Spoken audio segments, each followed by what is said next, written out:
This is Florida Field at Ben Hill Griffin Stadium in Gainesville on the campus of the University of Florida. And by the time we kick off, this place will be filled to capacity with 90,000 plus. First on the field, the home team, the Gators of Florida. And right behind them, the South Carolina Gamecocks. 12 straight wins against teams in the East, and Steve Spurrier prowled this sideline for 12 years as the head coach at Florida, now the head coach at South Carolina.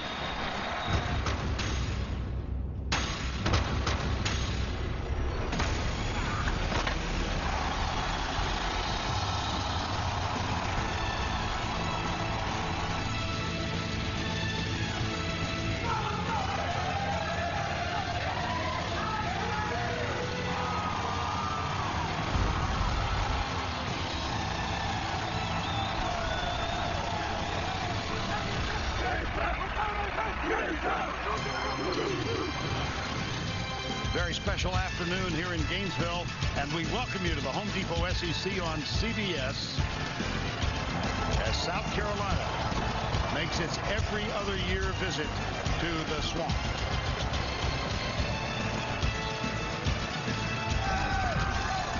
The Home Depot SEC on CBS. Moments ago, Tracy Wolfson with Gator head coach Will Muschamp. Coach, earlier today you told me Florida's not back till you win a championship. Well, the East is at stake. How do you get the edge today? Well, we got to win on the line of scrimmage, keep them cut off down the field, keep their run game contained, and be able to run the football. You can hear it. This crowd, this environment, it doesn't get much better than that. How do you take advantage today? Well, we got the greatest fans in the world. This is the best arena in college football. Thanks a lot. Good luck. Vern? And your thoughts? You know, Will he looks like he's not ready to go crazy, but we know him. He'd like to run down on the kickoff, right? Right. Florida did win the toss, and they deferred, so South Carolina will get the ball. 80 degrees, winds out of the west-northwest of 8. Forecast for continued severe clear. This is a little bit of a contrast to our experience last week in Columbia, Missouri. Florida leads the all-time series. That one win for South Carolina came 2 years ago here, and it helped propel South Carolina to the championship game in Atlanta. In contrast, Steve Spurrier, we showed that shot of him walking on the field. That's how he used to walk on the field as a player. Same pace. Heisman Trophy winner in 1966. Caleb Sturgis with the kickoff. This will be returned by Bruce Ellington, but not very far. He ran right through his third base coach. Guy told him not to come out. He ran right through the warning. Well, he is the starting point guard in the basketball team. Watch this. You get the long kick, and he says, no way, I'm coming out. Watch it. Hold it. Stay on third. Stay on third. Oh, wow. Oh, well. That's T.J. Gurley, who was trying to keep him in the end zone. And because he did not, they give up 8 yards. Yep. Kenny Miles is the starting running back. Connor Shaw is the quarterback.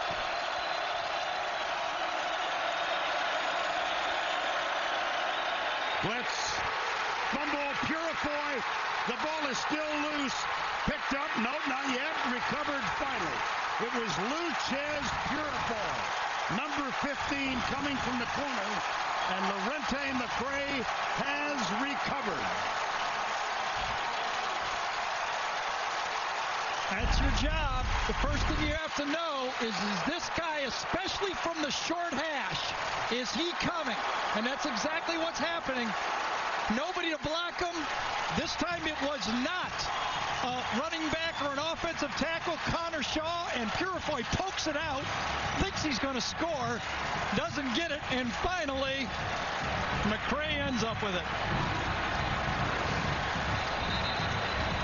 What a start for the Gators. What a dismal start for Connor Shaw and the South Carolina Gamecocks. And here comes Jeff Driscoll, sophomore starter. Had a huge game with his feet last week at Vandy. He'll give it off to Gillislee. And he doesn't get much. Another look at the fumble, Garrett. Yeah, it's quarterback's job. You can't blame this on the offensive line. Coming from the right side, that's a hot. Get rid of the football. You make a mistake like that, especially when you're backed up, you can cost your team 7 points. Ball at the 3, no gain on the last play. Let's see if Brent Peace doesn't dial. I know Brent Peace, the offensive coordinator for Florida, is dying to throw a pass play. Hunter Joyer is the fullback to the right side. Play action. Gets a good block. Driscoll into the end zone. No. Defended well. Defended well. 3rd down. They use the first play that every offense puts in goal line. Fake the ball off tackle and then slide your fullback to the flat. Good job on the outside stopping him. Nowhere to go with the football. 3rd and goal. Usually you go with now a quarterback run type play here with Driscoll, the way he can run the football. They load up the left side. Quentin Dunbar, top of the screen. Trey Burton is in the backfield. Here's Driscoll, drills it. Touchdown. Jordan Reed. Florida's on the board first.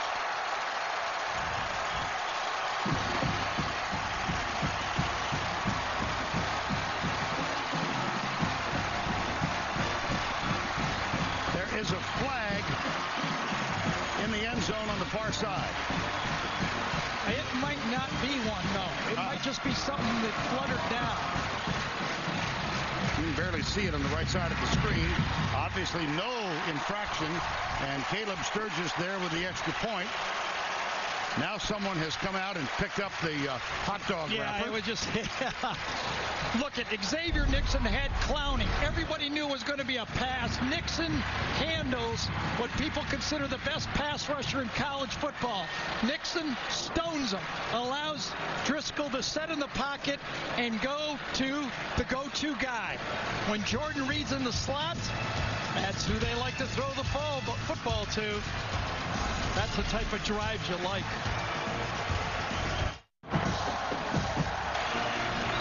We played less than a minute. South Carolina fumble recovered by Gators. Driscoll to Reed, touchdown. Florida up 7-0.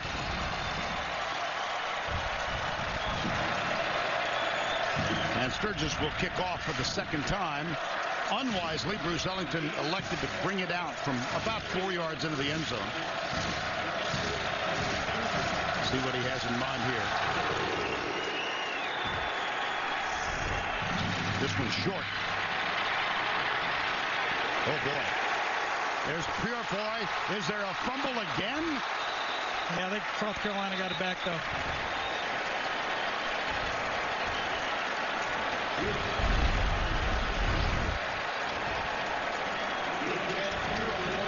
There's the ball. Whoa.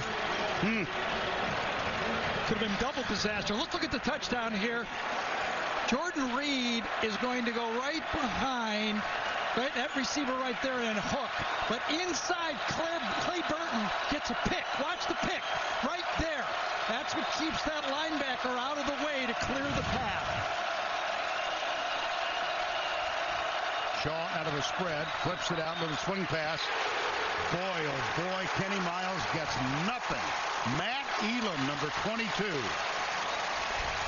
had that one read from the snap. Well, I can tell you right now that Florida believes, by stats, they know that 70% of the time, either the quarterback or the tailback gets the football in this offense. And they are charging the quarterback and the tailback. South Carolina is going to have to throw the ball downfield. They're going to have to do it. Loss of 4, 2nd and 14. 4-man rush, or actually 3. Pressure. Shaw, who can run well. He loves to throw across his body. And there you go to Justice Cunningham, the tight end. It's all over the scouting report. Everybody knows it. Remember, he had the big interception against LSU doing the same thing. He's good at it. He makes a lot of plays. It's hard to tell a quarterback that makes plays like this all game not to do it. running. He loves to throw back to the middle of the field when he brings all the defense to his side. Substitution in the backfield, but it is not Lattimore. It's Mike Davis, number 28. Davis gets it, goes left, and there's big Sharif Floyd, number 73, to make the tackle.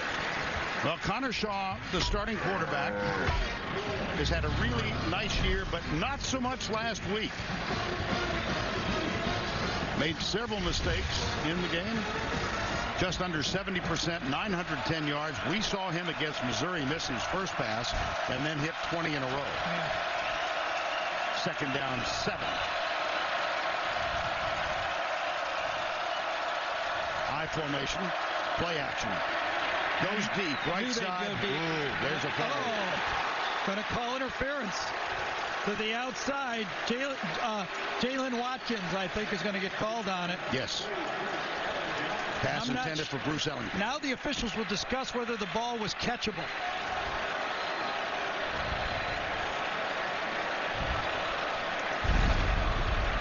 The hit happened at about the 45-yard line. The question is, was the ball in the air just as he hit the receiver right there? With the ball in the air, it's a judgment call. There's no foul for defensive pass interference, and the ball is uncatchable. Third down. This is a tough call because you don't know how a receiver can accelerate for the ball. Let's see where it landed. He gets pushed out at the 45. Does the ball land in the field? I don't think the ball landed as a catchable ball, and that's a good call by this officiating crew. Matt Leffler is the referee in today's ball game. Third down, 7. Shaw out of the spread, and he's got Mike Davis to his right. 3 receivers split off to the left. A lot of time. Oh, good defense. Shaw takes off. Got him. Jelani Jenkins, who had to sit out the game at LSU with a hamstring and is playing with a cast on his right hand because of a thumb injury. Watch Ace Saunders right here run in. This play broke down because South Carolina runs into another player. Watch them bump into each other. Bang! Right there. They both fall down, and that's what kills the play. Nowhere for Connor Shaw to go with that pass. Here's the punt from Tyler Hull.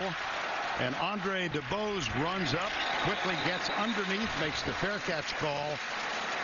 And a tough start for Connor Shaw. There is a flag on the play, and it's thrown in the offensive backfield behind the punter.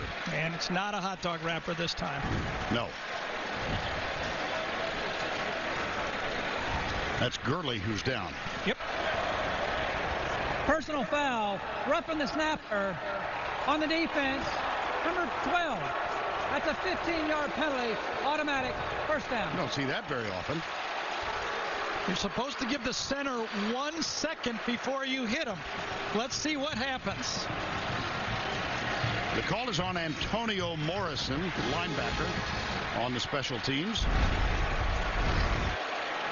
Right in the middle, obviously. Snap, 1001. He hits him. I don't see. Does he hit him again? Maybe he hits him again. That's it? Mercy. Walker Inhabit is the snapper. Goodness. My goodness. My goodness. My goodness. First down and 10, South Carolina. Well, there was a mix-up in the backfield, and Shaw goes left. That's about the 4th busted play for South Carolina. I didn't even show you another mistake South Carolina made on the touchdown play. DJ Swearinger overran the receiver as well. They are tight, and they're making mistakes. And another player down. This for Florida. It's Damian Jacobs, I think, defensive lineman.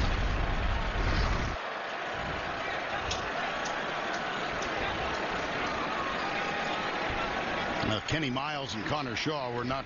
No, not in sync, were they? No. The injured player is Damian Jacobs. We'll update you when we return.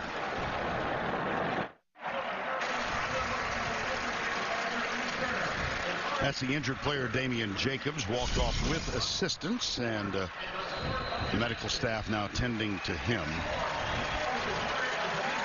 And in the meantime, let's take a look at Walker and Abbott, the punt snapper, long snapper. Yeah, and he's 5'10", 204, and basically gets shoved by both hands on his shoulder pads. That is not a dirty play. I thought he even waited a second to hit him, in my feeling on that play. Second down. Shaw tucks it and runs. Whoa, and slides. good thing he slid. Oh, yes, there you go. Oh, my. Jelani Jenkins came flying, and it may have been that I don't get it. made a late slide. He's going to be called. Personal foul. Number 3 on the defense. Targeting. Automatic first foul. Now, he did slide, but... Well, Jenkins is laying out on the tech.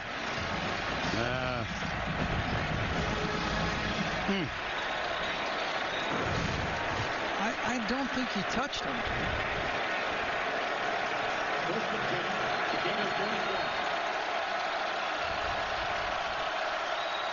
Nevertheless, Davis. Another look at Connor Shaw slide. Jelani Jenkins. Remember, the quarterback is protected when he slides, but he's leaning forward. And his helmet went down and scraped the top of his helmet. I guess that's a good call. They are trying to protect the quarterback on these scrambles. Remember, Shaw is their second leading runner on this football team. And Shaw is playing with a slight fracture in the shoulder blade of his right shoulder, his throwing shoulder. Slight. Missed the game because of it against East Carolina. Over the middle, caught. It's Kenny Miles. Yeah, nice angle route that time. Very well designed. Well, we've introduced you to Connor Shaw. How about the rest of the South Carolina offense? Matulis and Harris are getting starts today because Steve Spurrier said the left side of his offensive line was woeful in Baton Rouge. Johnson, Patrick, and Shell, Ace Sanders, Ellington, and Demir Bird down at the bottom. Kenny Miles opened at running back, and the tight end is Justice Cunningham.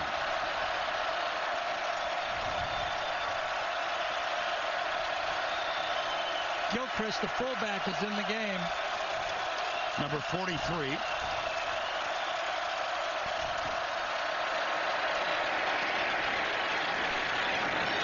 That's inside the 30. Kenny Miles with the carry. And Sharif Floyd with the tackle defensively. Easley, Hunter, Floyd, and McCray. They've been the season-long starters. Easley missed a game. Neron Ball, John Bostic, and Jelani Jenkins are the linebackers. And Purifoy gets the start at corner. He's had a good season. Elam, Josh Evans, and Jalen Watkins complete the defensive 11 for Florida. Remember, this is the part of the game, the field, where Steve really comes up with those plays to put his team in the end zone. There's a quick little screen after the right side.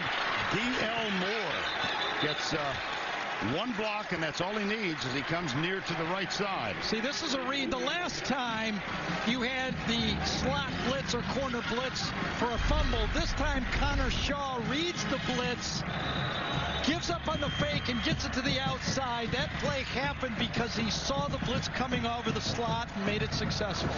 Good job by Connor Shaw. This drive helped in no small measure by 2 penalties. 15 yards for roughing the snapper on 4th down. And a penalty against Jelani Jenkins. Here's play action. Shaw pumps once, goes deep in the end zone. Incomplete. Oh, good throw, too. He had him. Had an opportunity to make the play, too. When you're thrown to the back of the end zone, you say, come on. This is tough scoring against these guys. Tough running. Come up with a catch and help me out. Post to the back of the end zone. Well thrown by Shaw. Puts it over the top. Could have been a touchdown. Should have been a touchdown. 2nd and 10. Equal division rush and pass on this drive. Nick Jones is on the right side. just off the line of scrimmage. Option play left. Pitch to Miles around the corner. Nothing doing. And Jonathan Bostic that time forced the pitch and made the tackle. Shaw did not freeze the linebacker. Bostic just runs it down. Watch this. Just runs it down, runs right by Shaw, and just keeps going with the pitch. We do a lot of Army-Navy. You can't have that happen when you're running option football. John Bostic, who said this week he's been much more physical on the field this year than last. 3rd and 10. Shaw dances right. Nobody on. Now he finds a receiver, and it's incomplete. Ellington a little behind him. That time, Spurrier sent all of his receivers out. He did not help his offensive line. That flash Shaw out of the pocket. And again, what does he do, Vern, when he comes across the pocket? Throws back across. He does it all the time. You can't give up on the inside of the field when Shaw comes out on those scrambles, whether it's to the right or the left. This will be only the 6th field goal attempted this year by Adam Yates. He is 3 for 5. 36-yard effort. Looks perfect. Is perfect. South Carolina's on the board. Helped to be redundant in no small measure by 2 penalties. 7:03 remaining in the first. South Carolina just got a field goal. We've had 4 big plays. The first 2 in the opening minute. First of all, Connor Shaw hit by Lucius Purifoy. Fumble recovered by Florida. Then on 3rd down, the touchdown pass went from Jeff Driscoll to Jordan Reed, number 11. And just like that, Florida's on the board 7-0. 64-yard drive for South Carolina, helped by this penalty called against Antonio Morrison, and then this penalty. So 30 of the 64 yards on the drive that resulted in the field goal on those 2 penalties.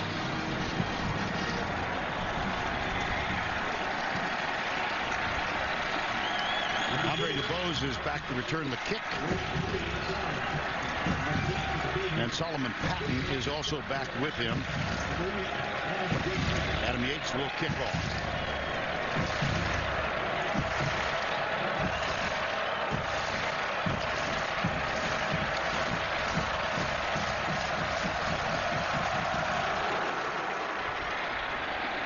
That chases him over to the right side. Touchback. And it'll come out to the 25-yard line. Well, the Chick-fil-A starting lineups. Let's introduce you once again to Jeff Driscoll. Had a battle in the spring and early this summer, or late this summer, with Jacoby Brissett. Got the starting nod. 177 yards rushing last week in the win at Vanderbilt. It's amazing how equal these 2 offensive football teams are. Both teams on the year have the exact same number of yards on offense. Both are averaging 378.3 yards. Exactly the same. Gillislee is the running back. Takes the toss. Oh, brother. Clowney. Jadeveon Clowney. Wow. And a loss of 3. Yeah, he just explodes off the line of scrimmage. He's right there. Watch him just read the snap. Missed down block that time. And he's in the backfield. Yeah, Nixon pulled. No one got there to impede Clowney. Sophomore from Rock Hill, South Carolina. Loss of 3, 2nd and 13, 5 wide on the field. Sweep to the right. Omarius Hines, number 20, and not much going. DJ Swearinger made the tackle. Nixon and Wilson, Harrison, Halapio, and Green, the offensive line. Frankie Hammond, one wide out. The tight end Reed, who caught the touchdown. Joyer and Gillisley in the backfield. And Quinton Dunbar is the other wide. 3rd down, 9. When you talk to the South Carolina coaches, we asked them about all the substituting that Florida does. Remember, it gave LSU problems. And they say, we are not going to look at personnel. We're playing formations. We're not going to get distracted. Driscoll back. Rush coming. They got him. Sack, 4th down. Devontae Holloman, number 21, the so-called spur for the Gamecocks. Well, you can't chip block on Clowney if the guy you're supposed to block is blitzing. The running back is trying to help on Clowney, but his linebacker comes right up the gut. You got to do your job first. Now Kyle Christie is on to punt for the first time. And they will punt it away to Ace Sanders, ever dangerous 70-yard touchdown on a punt return against Georgia. They're going to try directional punting and hang time, all important, but not on this one. Boy, Christie boomed it. He's averaging 46.4. Patton gets into it. No flag is thrown. That's a 62-yard punt for Kyle Christie, who's having a wonderful year as a special teams player for the Gators. Big play by Devontae Holloman. Time call.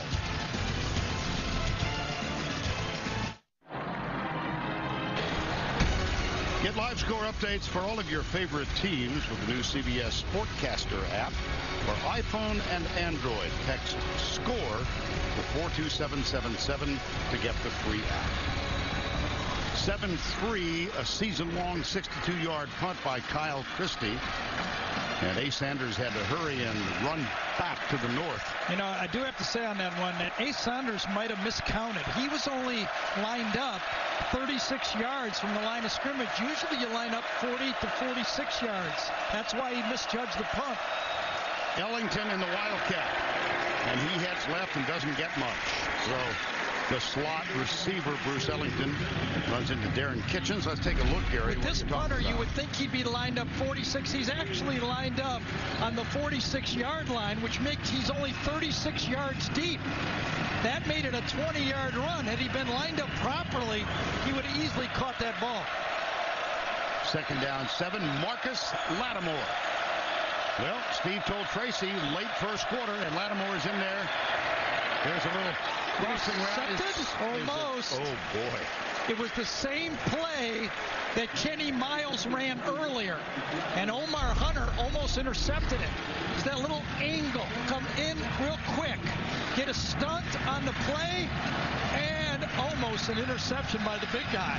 Well, Lattimore is the leading receiver on this team, as well as the leading rusher, and that little swing pass is so much a part of their normal offense. And Vern, when I watch the tapes of LSU, they hung up on him. They really closed up space. They did not allow Lattimore to get the easy catches. 3rd down, 7. Lattimore stays in the block. Shaw goes deep, has a man open, and overthrows him. Yeah, he had him, didn't he? Yes. That's what you're going to have to do. And he took another hard shot in the pocket. Now Spurrier reacting because Ellington was open. Got a blitz inside, but I think it's right there. A hook and go, kind of a stutter and go. You know, on a blitz, the corners are going to squat, but big shot that time. Woo! That was the physical play of John Bostic. Here's the punt, taken by Andre DeBose, coming left. Gets a block. Circles to the left even further and gets out near the 47-yard line. Well, Andre DeBose can't really find his way into the passing game, but he's still a threat. You know, he's heard about Ace Saunders all week. How great, and he is. Ace a great player, but DeBose say, I'm pretty good too. You can see that quick. And those quick cuts that he possesses. Well, when he was recruited here, they mentioned his name in the same sentence with Percy Harvin. It hasn't worked out quite that way on offense, but contributing. Here's that formation, Vern, with 3 offensive tackles in the game. Gillisley. near the 50. DJ Humphries is actually lined up at tight end. Now let's go back to the studio for a John Hantate, still 3-0. Driscoll. Ooh, that one almost was. Devin Taylor had his hands up, and he didn't touch it, but it was close. And Jordan Reed makes the stop. And great defense by South Carolina. They forced the ball to the field, and then their secondary runs to the football. Gillislee does a nice job of taking on the blitzer that time, and the 6'7" Taylor kind of went dark, clapped his hands like I could have had that one. 3rd down 6. Driscoll 2 of 3, but only for 4 yards. LSU against South Carolina converted 11 third down plays. A lot of those were shorter distance. Let's see if Florida can do that against this defense.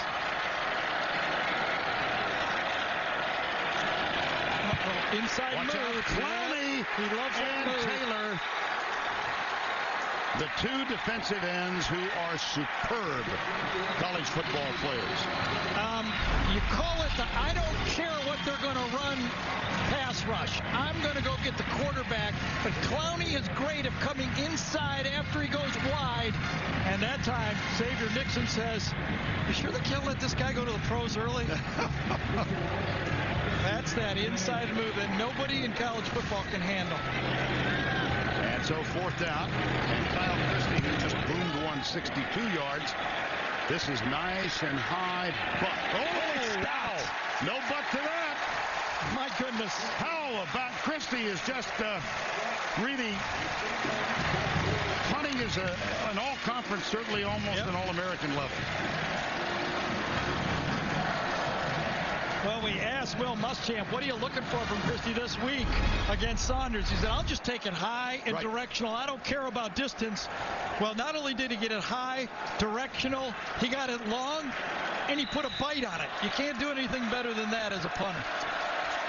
Well, a 62-yard punt followed by a 52-yard punt. And it gives South Carolina the ball at their own 6-yard line. Lattimore is the running back, and they go from the eye. Marcus Lattimore up the middle. Did not practice at all this week because of a bruised hip, and he had a season-low 35 yards on 13 carries in Baton Rouge last Saturday night.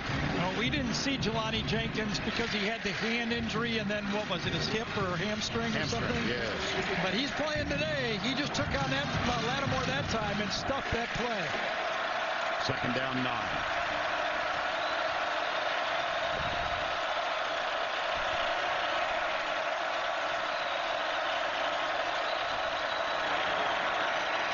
They hand it off to Lattimore. Comes right. And, of course, Gary mentioned in the on-camera at the beginning of the telecast that it was here 2 years ago when he carried 40 times for a career high of 212 yards. And South Carolina won here for the first time. And that helped secure their spot in Atlanta in the championship game.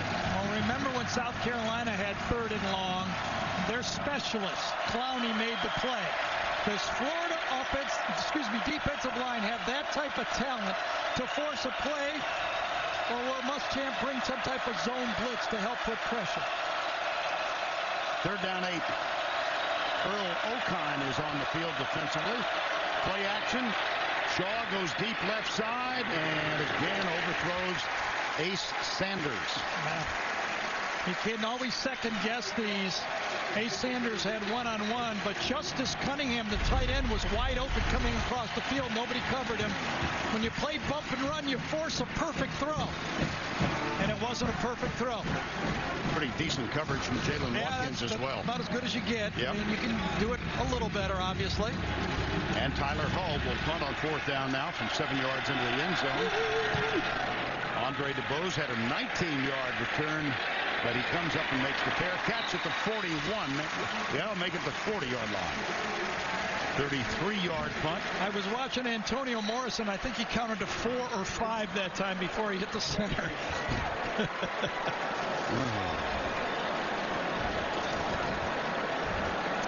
First and 10, 7-3, final 14 seconds, opening quarter from the Swamp. Brent Peace, the offensive coordinator, says Jimmy Legree and Victor Hampton, the 2 corners for South Carolina are the best pair he's seen on tape so far. But I can tell you from my tape watching, they both squat on plays. Let's see if they don't try to get a deep one against them. Play action, good block in the backfield. Well, nice call, Mr. Danielson. It's caught, and Marius Hines. One-handed. You just knew he was going to try to go deep. I think there's a flag down. At the 46-yard line. Yeah, I think there might be. Is it an illegal formation or something? Personal foul. Shot block on the offense. Number 23. That's a 15-yard penalty. First foul. Well, it'll wipe out the 41-yard touchdown pass. A chop block on Mike Gillislee. Against Clowney. Clowney was coming off the edge on the play, and he's engaged. Watch the play right here. Gillislee comes in late from the right side of the screen. Engaged and hit by the second player. That is the correct call. Absolutely. They stood him up and then chopped him at the knees, and it wipes out a 41-yard play. And one of the great catches you're going to see in college football, by the way, a one-handed bomb. Watch this stab. Look at that. That's two big turnaround plays in this game so far of Florida. Oh, boy, did Gillislee get popped at the line of scrimmage. Telling you, Reginald Bowens. Neither team is going to have a lot of success running the ball. They just won't. These teams, I don't think they're going to be able to hammer on them, at least early. They're not. Florida Gators tied for 109th in penalties per game and 93rd in yards, but today 3 huge penalties. 2 led to a field goal for South Carolina. The third wiped out a touchdown for Florida. We'll return to Ben Hill Griffin Stadium after this message and a word from your local station.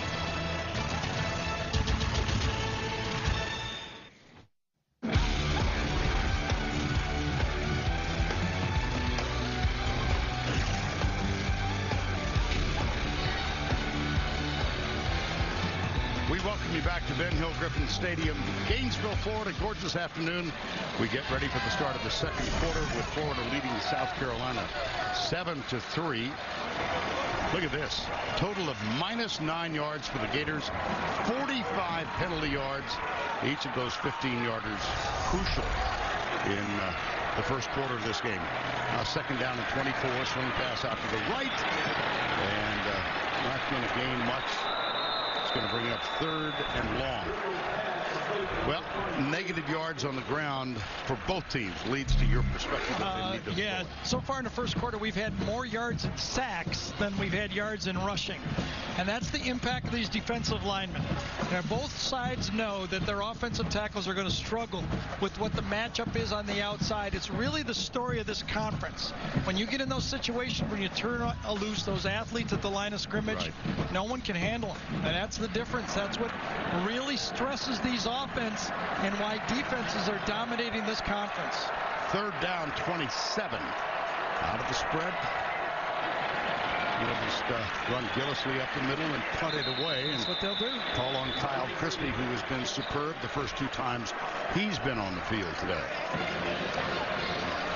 I mean, it's not just Clowney. I mean, you know, Shaq Wilson's one of the great linebackers in this league. Devin Taylor is a mismatch for most tackles unless you're an elite tackle, and not every team has an elite tackle.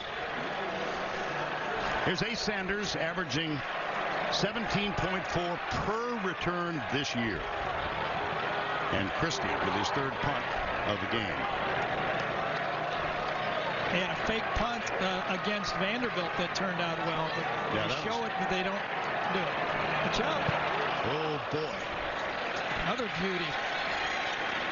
This one takes a South Carolina bounce into the end zone. Christie better hurry up his pace here, because right now the South Carolina staff is going, we've got a chance to block one of these. A little better angle may be there. That was Sherrod Golightly who almost got it. Will Muschamp, Steve Spurrier, two coaches who were more than just a little willing to let you know exactly how they feel as a game is going on. Oh, yes. And Mr. Muschamp, your turn. And that will lead us to today's poll question. Which coach is more emotional? Will Muschamp or Steve Spurrier? Log on to Facebook.com/SEC on CBS to make your voice heard. Does the tie go to the older guy on this one? Of course. Okay. Absolutely. First down 10. Marcus Lattimore came on the field with 4:45 to go in the first quarter. Take the draw play, then go across the middle, and that is caught by Lattimore. And a nice pickup of about 8 yards.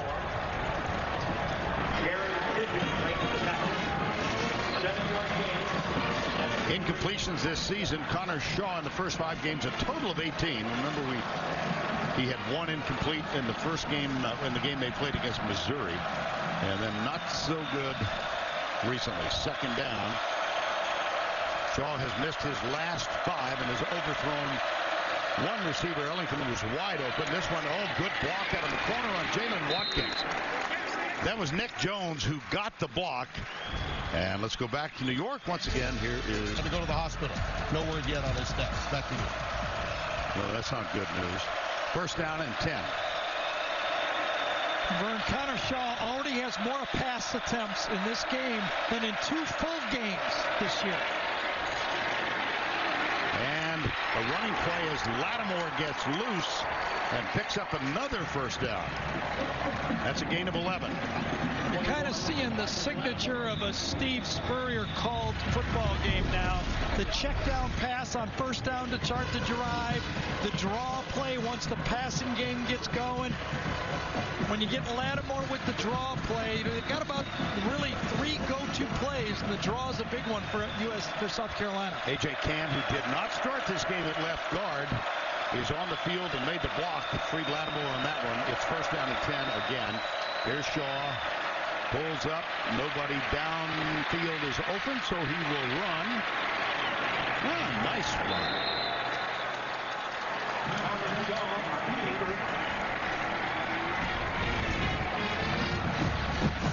Right side of your screen. Marcus Lattimore is going to help out. This time disengaged and then helps on Omar Hunter that time. This is what a lot of the defensive players get frustrated by the running quarterbacks. They get to the sideline, you think they're going to go out of bounds, and then they tuck up for about 3 more yards when you're trying to hold off on them. First down 10, 7-3, Florida leads. Shaw chased by Floyd, screen pass, but not for long. Wow! Josh Evans, well, I don't even know if you could call it a screen pass. There wasn't much help out there. Oh, it was a screen pass, though. You're right. But Josh Evans was coming up in coverage anyway on the play on the left side of the screen. He's spilling as the 8th man in the box. Throw back. The linemen don't get out there fast enough. And Josh Evans gets there as the ball gets there. Josh Evans, the leading tackler from his free safety position, number 9. And it's second down and 13. 7-3 Gators. Shaw, wide open receiver. Beautiful. Sanders with the grab. Everybody gives credit to Steve Spurrier on how he coaches the quarterback or the passing game. But I'll tell you what he does best. Coach receivers. Look at that square route. It's squared in on the line, and he comes inside the line to catch it. That's a friendly throwing position for a quarterback. Ace Sanders with the catch. Kenny Miles is giving Lattimore a bit of a rest. Bostic with the tackle. And South Carolina suddenly has found the key to moving this football. Yeah, the biggest difference to me in Florida's defense and South Carolina's is Florida's front four does not have an individually dominating pass rusher. They don't have, Ronald Powell was supposed to be that guy. He's hurt. They don't have that guy that South Carolina is afraid of. On first down, draw play, Miles, number 31. And this one, just a modest gain. Last week when they played LSU, the offensive tackles for South Carolina couldn't handle Montgomery and Mingo. It looks so far that Easley and McCray have not been able to put the pressure on the quarterback by themselves. Sharif Floyd, number 73, would be the guy that needs to help inside to make some plays. 2nd and 9.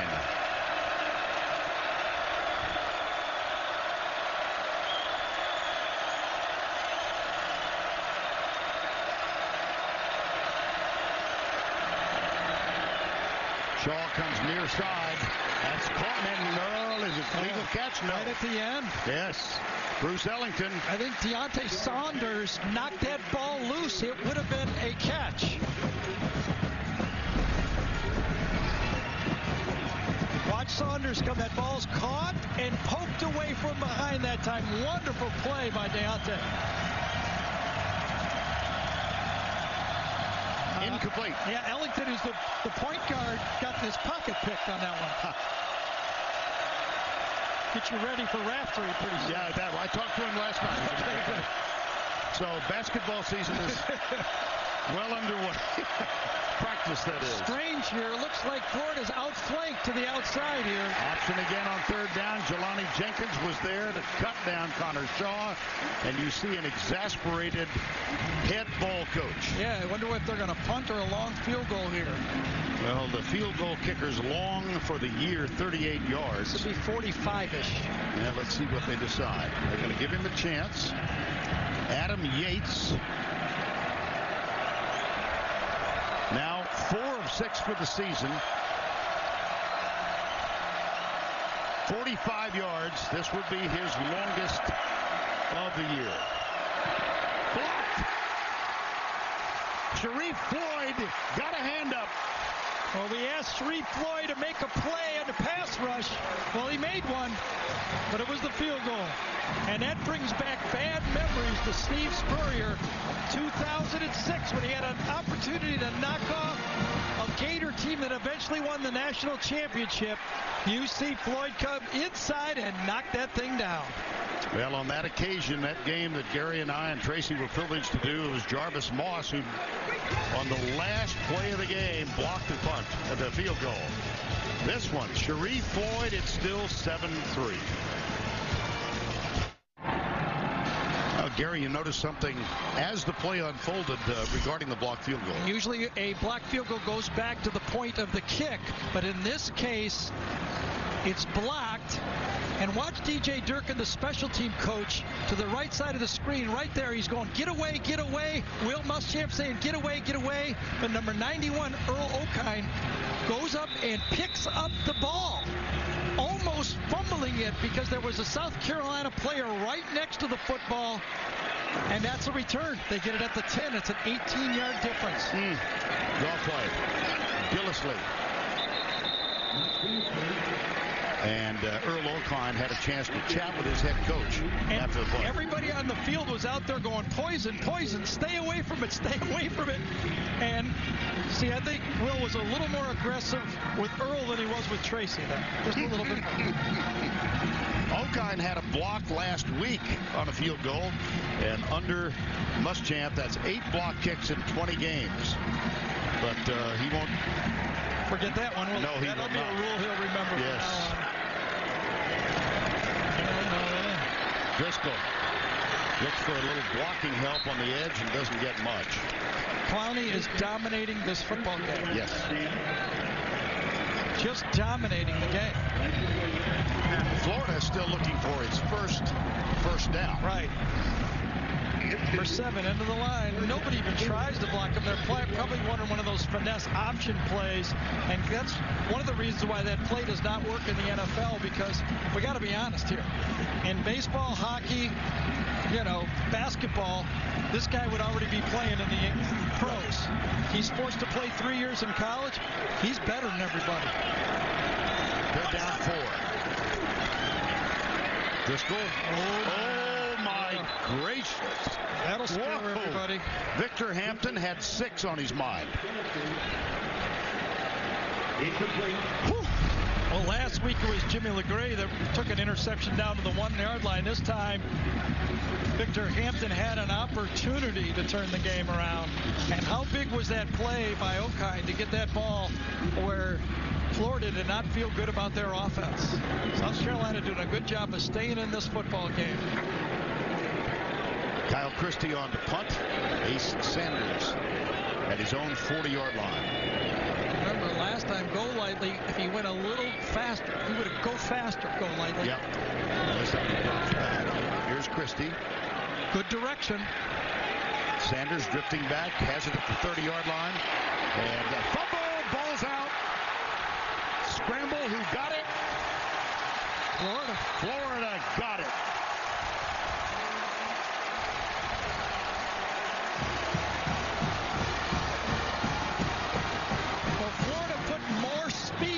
Field, but right now Christie is having a Brad Wing type performance. The punter from LSU last year, Christie's doing the same thing. Ace Sanders has the ball. Trey Burton got it. Trey Burton is the guy who got the ball on it. And does he end up with it? He stripped it and ended up with it. How about that? Number 8 and Kyle Christie. So far, player of the game. Yes, indeed.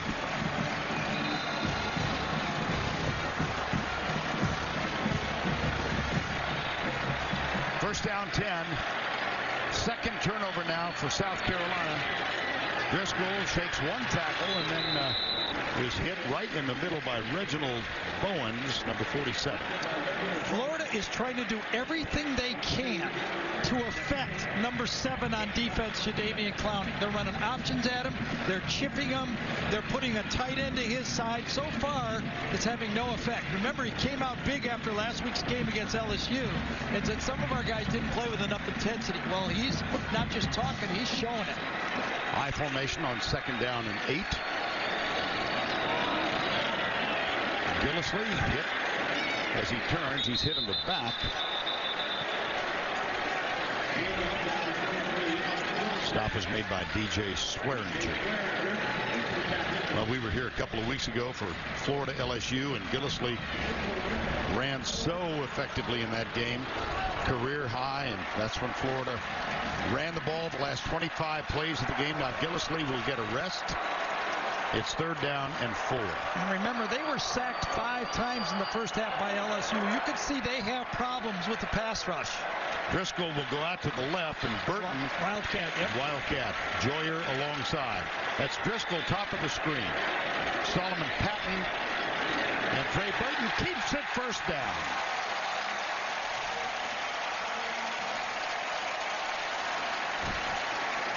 We've wondered where Florida would find some more rush plays. And they're finding it with the Wildcat. Clowney came across to make the play, but not in time. Number 8 got it with help from number 88, his brother, Clay Burton, the backup tight end. And that is the first Florida first down in the ball game. It comes with about 4:50 to go when it was accomplished. Burton will stay there in the Wildcat.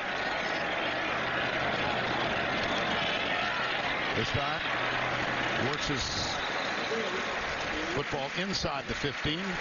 Devontae Holloman, number 21, is there. And that was the true Wildcat that time. Driscoll was not even on the field, and he's not going to be on the field for this one again.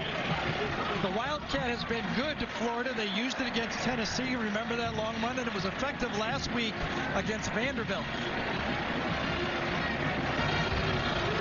Second down, 7.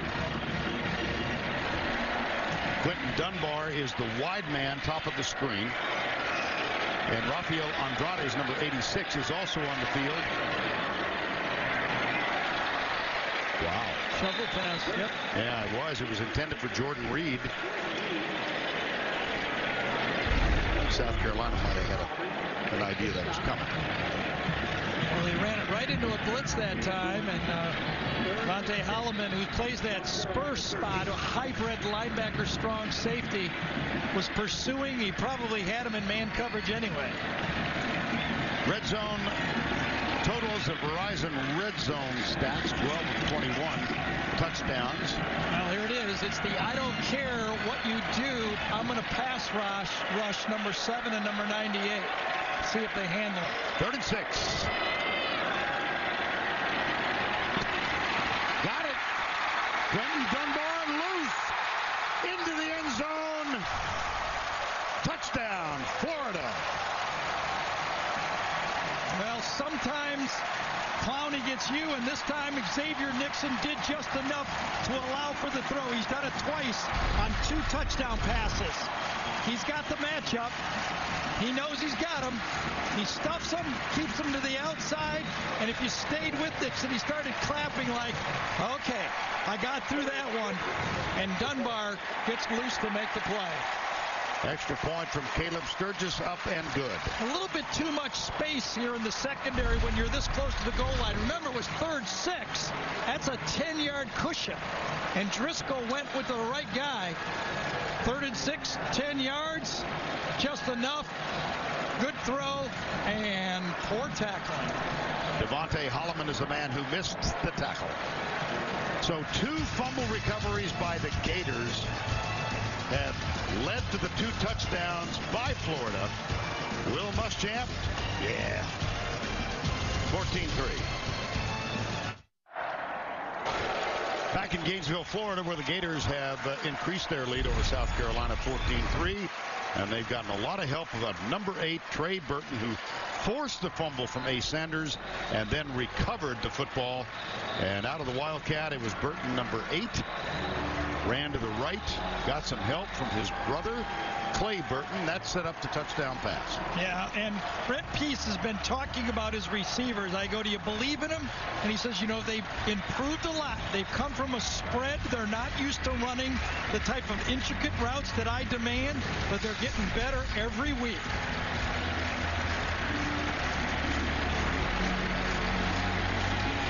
$14-3.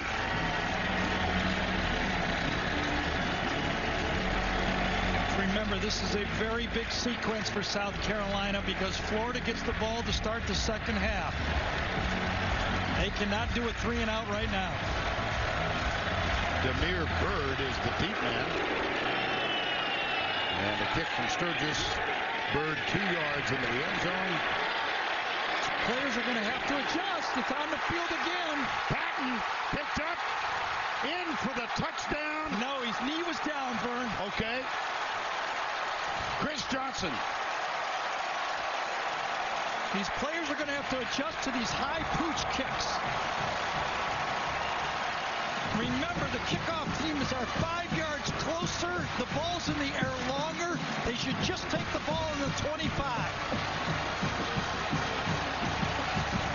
Sanders fumbles on a punt. Demir Bird fumbles on a kickoff. Stay in the end zone. It was Solomon Patton that got the forced fumble, and his knee was down.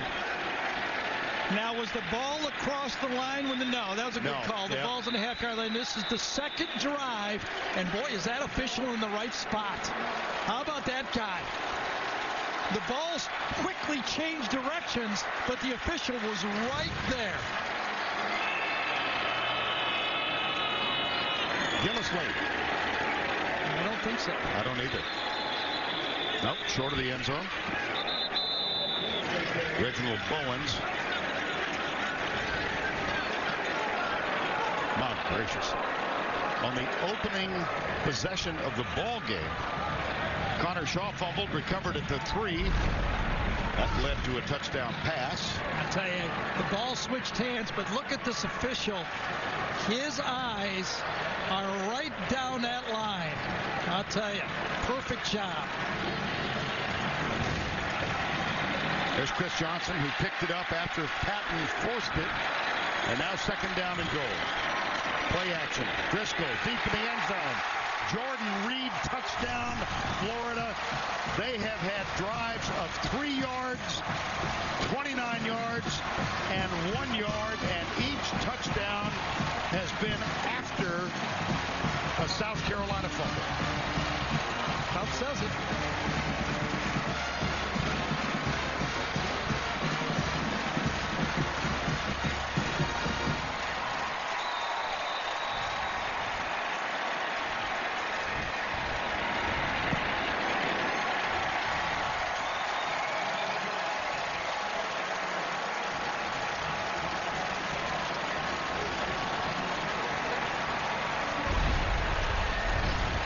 When you put the man in motion, it changes who number 1 and number 2 is. South Carolina forgets who number 2 is and make a mistake. Who's number 1 on the play? As easy as can be. 3 South Carolina fumbles, 3 Florida touchdowns, 21-3.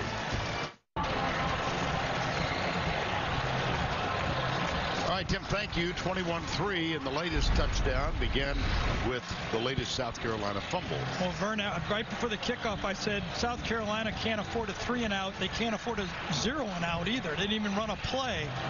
Get the ball down to the 1 yard line, motion across, man, make the call, Vern. This is a look from our Avis action cam. That's what I do. I set you up. Play action pass. You got to sell it on the run, and you get big tight end for the easy throw in the back of the end zone read. 3 touchdown passes now for Jeff Driscoll, the sophomore. There's Jordan Reed. I mean, think about this. Right now, Florida has 21 points and 29 yards of total offense. They almost have more points than total yards.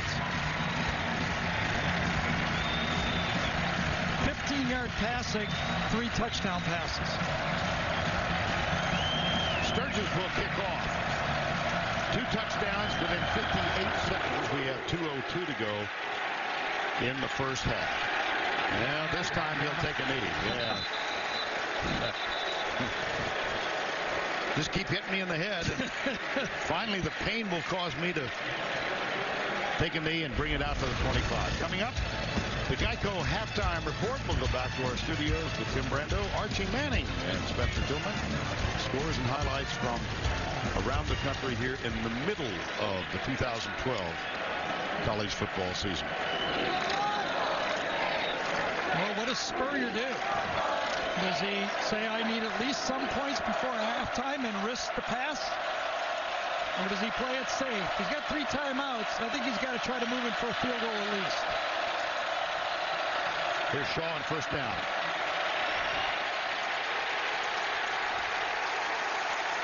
Leon Orr got to him, number 44.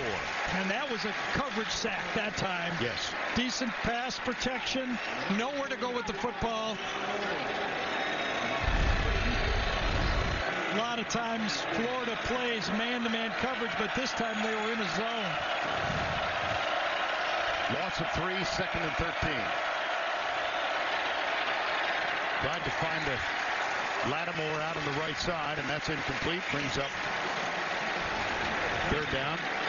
Jonathan Bullard, number 90, who is playing quite well at defensive end. Had the pressure on Shaw. Yeah, and I think Omar Hunter did a good job of reading the screen, too. And Dan Quinn, their defensive coordinator, says Omar's as good at that as there is, reading these pattern plays. See if Muschamp takes a timeout if they don't make it.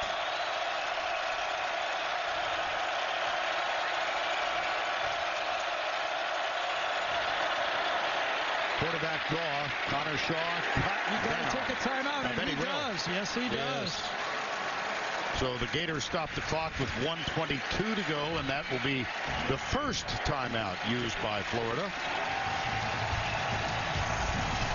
And they're up by 18.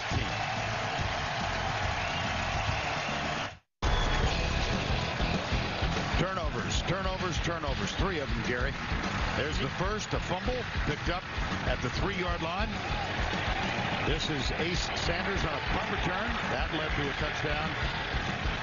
And then Damiere Byrd on a kickoff return ultimately led to a touchdown. One's worse than the next, basically, right? I mean, I wonder if Florida now, understanding they have a young quarterback, they don't want to make a mistake.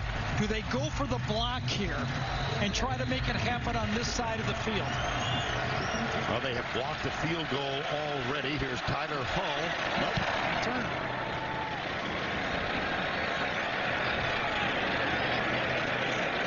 Andre DeBose will get out of the way of the football. That's a 45-yard punt. See, now right now, Florida has to be careful not to be greedy. A young quarterback, he's been watching football his whole life. He remembers these 2-minute drills. I think you got to coach him to say, let's get in 21-3. You know what he doesn't remember? How shocking was this when we talked to him yesterday? Jeff, do you have any recollection? Here's a foul call. On the return team, number 89. That penalty will be forced from the end of the kick. First down. Yeah, and that'll ice it now, I think. Although South Carolina does have all 3 timeouts, so they could force a punt here. So we were chatting with Driscoll yesterday and said, what are your memories of Steve Spurrier as the coach of South Carolina? None. I know there's a statue there. Yeah, that's what he said. I walk by the statue every day. Steve Spurrier, who named this the Swamp 20 years ago. What kind of record did he have here? 68-5. Yep. Well, Steve is saying right now he figures that Florida will not gamble with the ball, so he's looking for 3 quick timeouts. Indeed it is. The Swamp.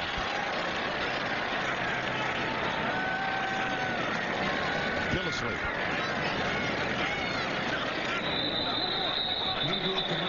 Vern, right before that punt fumble by Sanders. Remember this play, it was 7-3, 3rd down. Victor Hampton had an opportunity to make the play that could have had it going for South Carolina's direction. The next play is the punt and the fumble. There was South Carolina's opportunity to maybe keep this not only close, but maybe even take the lead. The game clock for 1:06 on the game clock. I thought Spurrier had asked for the timeout a little earlier. So they'll reset the game clock, and timeout has been called.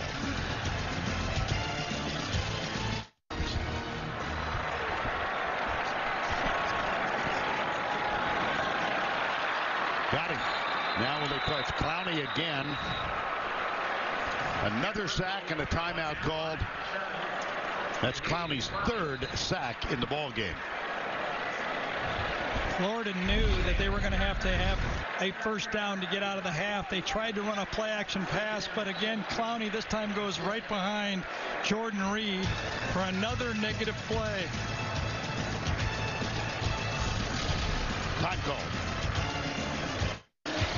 Jadeveon Clowney came into the game with 6.5 sacks for the year. And take a look at this, Gary. Yeah, he's been all over the field. Even when it's not a sack, it's a tackle for a loss. No matter whether it's been Nixon to the outside, he's handled him a couple of times. But the best player on the field has been Clowney. And you got to wonder, when you're South Carolina's defense, you've given up 23 yards, and it's 21-3. Imagine the frustration. On 3rd and 16, Gillislee. Now South Carolina has 1 remaining. Will they call it here? Yeah, sure. Yep, there we go. So they'll get the ball back.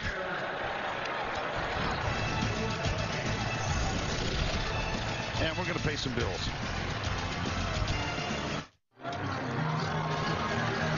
Tomorrow on CBS, take off to Bangladesh on the adventure of a lifetime. All new Amazing Race tomorrow. Only CBS.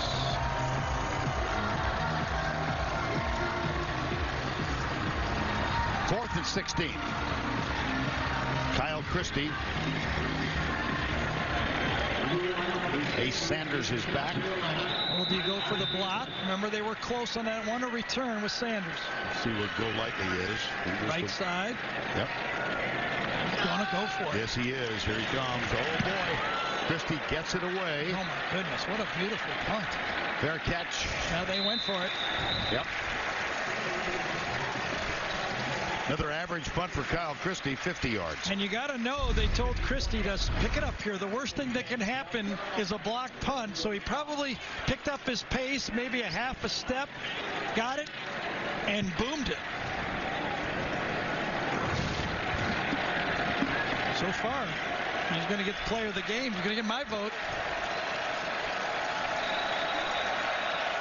No timeouts, 47 seconds remaining. Shaw an even 8 of 16, 50%. Critical fumble opening. Remember, the most times he's thrown this year is 34 against LSU in a loss in the SEC. He gets away from Easley, chased by McCray, and that was incomplete. Intended for Ellington. And that's his 17th pass here in the first half. In the wins in the Southeastern Conference, as that ball was caught out of bounds, he's thrown 10 passes, 11 passes, 18 passes, and 21 against Missouri, where he completed 20. So this is not what Steve wanted to do. I don't think he has any choice. He can't run it. Second down, 10. Again, downfield coverage is excellent. Now the ball is thrown and completed as Sanders worked his way free from Purifoy. Plenty of protection up front. Remember, this was an offensive line that could not handle LSU at all. If there's a red flag in this game for Florida is, of course, they've got 3 touchdowns. They can't rush the passer. Not at all. 32 seconds to go, 1st and 10. Shaw deep right side, man coverage up, tipped. Jalen Watkins on D.L. Moore, and Watkins won that one. Well, Watkins, Purifoy, and Roberson are all good-sized corners. And that's kind of Will Muschamp's wheelhouse. You know, he was a defensive back coach. When you go out to practice, that's who he coaches, the defensive backs. 2nd and 10, 25 seconds to go.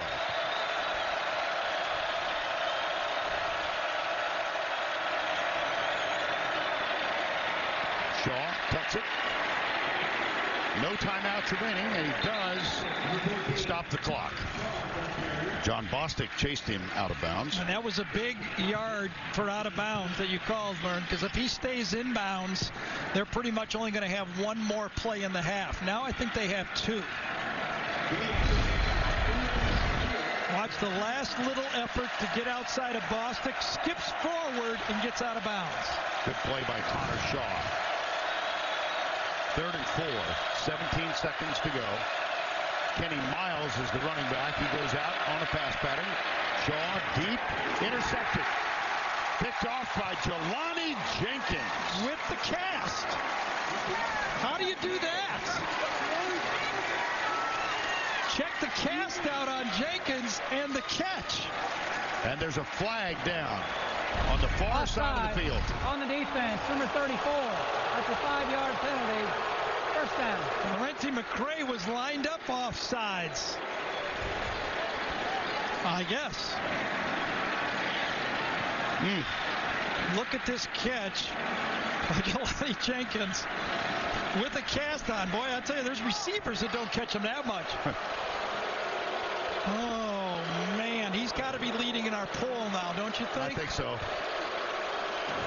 Well, in this first half, Florida had a 41-yard touchdown pass wiped out by a chop block penalty, and now an interception. Here's the pass, tipped, incomplete. 4 seconds to go. Now you got to go field goal or throw to the end zone. Looks like the field goal unit is coming on the field. Already in the game, a 45-yarder for Adam Yates.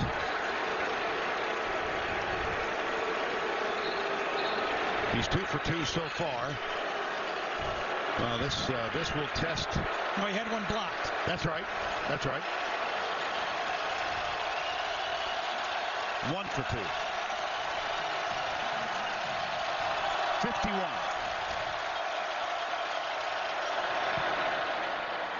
Oh, could be. Yes. How about that? It's a big offsides penalty. 3-pointer.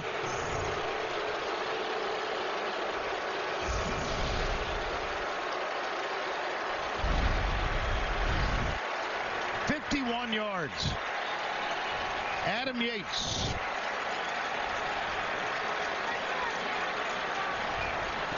South Carolina got something out of it. Let's go down to Tracy with Steve Spurrier. Coach, 3 turnovers led to 3 touchdowns. Very disappointing. We're laying the ball on the ground with our kick returners, our quarterback, our defense playing their hearts out. So hopefully we can keep playing. We should. How do you get them settled down and this corrected in the second half? Well, the defense plays super. We got to hold on to the ball, obviously. Thanks a lot. Vern? You never get away from the wolf. Nice job, Trace. That's the whole story, though. He's sure. Right. Now, Will Muschamp not very pleased, even though his team has the halftime lead.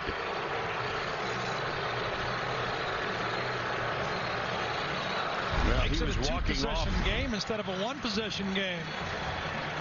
Boy, and that's to the friendly announcer. That's the friendly radio announcer. Yeah, that's the Gator Radio Network. Yes. Muschamp takes an early lead in our poll question. It may be an insurmountable lead. 21-6 here at the break. Let's go back to Tim in New York.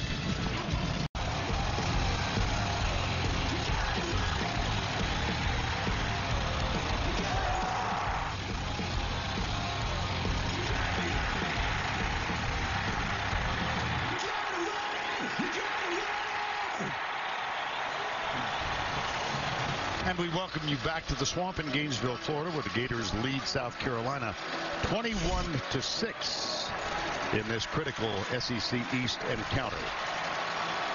Moments ago, Tracy Wolfson with Florida head coach Will Muschamp. Coach, despite being up 15, we saw you go into half extremely frustrated. Why? I don't have any comment. Was it an officials out there? I don't have any comment. Okay, what do you need to do with Jadeveon Clowney? He seems to be giving you fits. There's times we've got 2 on him. He's a very disruptive player. He's doing an outstanding job. Their defense is playing very well. We are as well. We just got to continue to push through. Thanks a lot. Vern? I'd say he's still agitated. And Florida will get the ball to open the third quarter. Well, it was actually 3 penalties calls that took away a touchdown, great field position on a punt, and then the last 3 points right there. It's kind of been matched with the 3 turnovers, though, by South Carolina. Adam Yates will kick off, and Andre DeBose is the deep man. It's Yates who kicked a 51-yard field goal on the final play of the first half. DeBose. Boy, all the way out to the 40-yard line. Nice return by the third-string wide receiver, which is a position he now occupies. Gary, you said at the beginning of the telecast you didn't think either team could run on the other. Really, right now, even if you don't count the sacks, both teams have rushed for less than 50 yards. So I think you can tell that both teams are going to have to throw the ball effectively to run the ball. But, you know, a team, South Carolina, that came into this game giving up 11 turnovers for only 3 points, gives up 21 points off turnovers. Yeah, the Florida, go ahead. It's a type of turnovers. The Florida drives have been 3 yards, 29 yards, and 1 yard. First down and 10. Gillis Lee. Well, he has modest numbers today, 10 for 20 at the break. But I'll tell you what I think Steve Spurrier is telling his team. Defense, pitch me another shutout like you did in the first half. Now, I'm calling a shutout because of the field position. Right. But pitch me another one of those again. If we score one time, we'll put the pressure on the other side of the field. It's a 2-possession game. Connor Shaw will await his turn. Second down and 9. Driscoll, 3 touchdown passes, but fairly modest numbers themselves. The most arresting number is 29 yards total offense for Florida at the half and 21 points. How about halftime trends?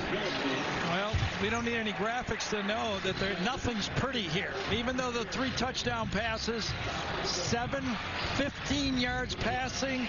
Connor Shaw sacked twice, but 9 for 20, not getting it done. Lattimore cannot find any space, whether he started it or not, and obviously there's the story of the game. And now third down and 8 for the Gators, opening possession of the second half. Dunbar starts in motion, sets up wide right. Stunts by the defensive line. Driscoll got his man. That's caught by Frankie Hammond Jr., number 85. See where they spot this. Well, they're getting better. They're getting better at running these routes. Press, step on his toes, and then come back to the quarterback. It's exactly the way he was taught, and a perfect throw. And you're right, Vern. South Carolina ran a stunt that time with Clowney coming inside. It took them too long to get there. Well, they have, the Gator offense has not found an answer to disrupting Jadeveon Clowney. He has been a force. Number 7, left side of your screen as you look from behind. Driscoll. Run all the way. Yes, it was. Devin Taylor makes the stop, number 98. Remember how effective Clowney has been off the edge, beat Nixon. Watch this time. He's going to do an inside stunt. Upside and handled well by that Florida offensive line. Wilson did a good job waiting for Clowney to come around the corner. Rock Hill, South Carolina, not far from Columbia. Mr. Football in South Carolina. Now Trey Burton is in. Yeah, I wondered if we would see any more Wildcat, but not yet. Sweep left. Solomon Patton on a reverse out of a fake punt last week. He had a 54-yard gain. This is good for 15. Hunter Joyer, the fullback, number 41. I correct myself. It was the Wildcat. Driscoll's so big sometimes it looks like Trey Burton, but that time it was number 8, and the Wildcat has been effective. Ooh, what a block. Downfield, yes, Joyner. That was on Jimmy Legree. And a first down 10. If I'm South Carolina, I know that Florida can't score next. We might not be able to catch up. Blitz. Driscoll got Omarius Hines. That was close again, wasn't it? Oh, yes. Was it Gerald Dixon, number 92, that had a shot on this wide receiver screen to the outside? Driscoll put a nice touch on it. Yes, it was. Gerald Dixon, number 92, and that was a wonderful throw that time. This is something that LSU did effectively against the South Carolina defense. A lot of wide receiver and quick screens to combat both Taylor and Clowney. By far the most effective drive of the day for Florida. And they've got a second down and 2. Oh, wow. I'd say they didn't block him well. He's so quick. Remember, Clowney and Driscoll came out the same year. Driscoll was the number 1 quarterback. Obviously, Clowney was the number 1 defensive lineman. They were teammates in the Under Armour game, and he kept saying, you see that inside rush? That time he was going up against Jordan Reed again, who was not getting off the ball in time. I kept asking him what was Clowney like, and he kept saying, just a big dude. Just a big dude. Said it 3 times. Big dude. Trey Burton, 5 yards back. Third down 3. Option. Burton. Pitch it. Oh, yeah. Boy, Nice play, though. Nice yes, play. it was, but I saw it too. Yep. He had Gillislee trailing. It was the Tebow play. Remember when Hernandez on the inside and Percy Harvin on the outside? He can pitch it inside, or he can run it and pitch it outside. There's 3 options on the play. He could have pitched that to Hines. He can keep it, or he can pitch it to the trailing back, or like Tebow, he can just keep it, which usually works. First down 10 on Burton's run. Well, you see that red zone effectiveness when you only have to go 1 and 3 yards and 29 yards on your drives. That keeps those numbers high. Driscoll around the end. This was a run. And he got a good block out on the edge from Clay Burton, number 88. I remember we talked to him when we were here for the LSU game, and Jeff Driscoll said that he thought his greatest attribute right now was his running ability. Yeah, he's not there with his passing game right now. He's had, remember, big runs this year of 37 yards, 13 yards, and 70 yards. Here's another big run, and you can see it's another weapon that Florida gives to the defense when they can't do the standard offense. And they got Burton back. Gillislee alongside on 1st and goal. Reverse to Hines with Burton in front. Touchdown Gators. Very creative.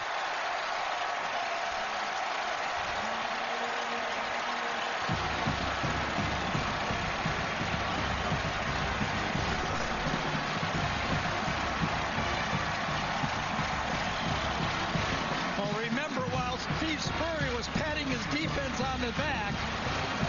Will Muschamp was patting something else on the offense for Florida. Might have been with his foot, too.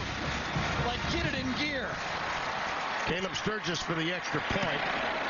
Oh, it's blocked. This is returnable. Yes, it is. Jerido blocked it. Victor Hampton all the way. No flags down. A blocked extra point. Returned. Well, that's one you don't see very often. Don't see it often, but keeps it a football game. My goodness. Makes it a 19-point game. Is that what it is? Right up the middle. Throws it forward, and then they're not going to outrun that guy. Defensive, Hampton, yes. Yeah, Hampton got it. Well, a touchdown happened before this, but watch how clever the inside handoff to that guy right there from this guy over here. Handed off, inside handoff. Beautiful. 2 lead blockers, 41 Joyner, and 8 Trey Burton. Beautiful play. 27-8 early third quarter. I've seen something I rarely see, a return block. Right, once in a while. And I've seen a roughing the snapper call. I don't think I've ever seen that. I know. That was, think about that good drive by Florida, really their first good drive of the game, and it ended up only being a 4-point touchdown. Mm-hmm. There was a 3-point swing there. Instead of it being a 22-point margin, it's a 19-point margin. Caleb Sturgis will kick off. Bruce Ellington is the deep man. This one bobbled on the ground and returned out near the 30-yard line by Jared Shaw. Well, we haven't heard from the Duck in a while. Aflac. Time for the Aflac trivia question. Who are the only 2 head coaches to win SEC titles at 2 different schools? Not that the visual would help give you one of them. He's trying to do it. Dylan Thompson has come in. You said you thought we might see him. Thought we would. Backup quarterback. He fits into the way Steve sees the passing game. Connor Shaw on the bench. Thompson with 1 start this year. That was when Shaw was injured, and he was very effective in the win against East Carolina, hitting 21 of 37 for 330 yards. On first down, they give it off to Mike Davis. Dylan Thompson, 51% for the year, 5 touchdowns, no interceptions, and extensive play in that win against East Carolina. Second down, 13.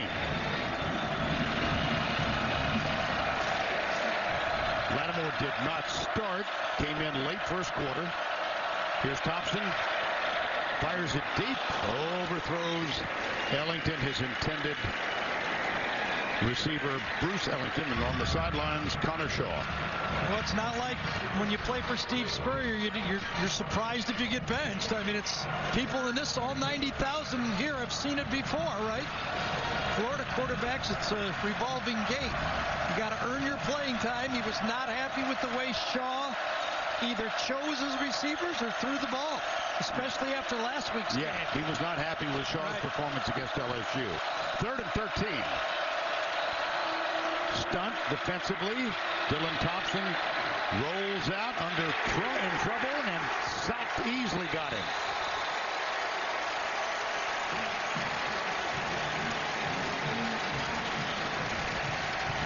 I'll tell you, you might be a good thrower, and you might be ready to throw, but watch this. Show me somebody to throw to. Show me somebody. There's nobody to throw to. They were running all seam routes. routes or lazy routes or whatever. And when you pull the ball down, you got to know in this league somebody's coming from behind to get you. Andre DeBose back with a fair catch call at the 40-yard line. Just shy of, perhaps, 38-yard punt. Nothing on the return. So Connor Shaw has taken a seat, at least for the moment. Back in the swamp with a full house on hand, and a reminder that later in the game, the play of the game presented by Napa Auto Parts. Well, South Carolina is attempting a comeback against maybe the best second half team in at least the SEC. Before that, well, including that 2-point play, they've given up 25 points in the second half all year. And until last week, none. Here's Trey Burton caught and dropped. That's Chaz Sutton, number 90. They had not given a point in the fourth quarter until Vanderbilt got 10 last week. A point of emphasis, as you might say, with the Florida defensive staff. Dan Quinn, Will Muschamp. Second down 15. Boy, they've used this Burton in the backfield a lot today. Right. It's their way of trying to neutralize Clowney, so they put Chaz Sutton in. He does the same thing. Maybe it's the spot. I don't know. It could be. Second down 15. That's Patton in motion. Watch out. Driscoll. Oh, boy. Jordan Reed. Got a great block. Oh, my goodness.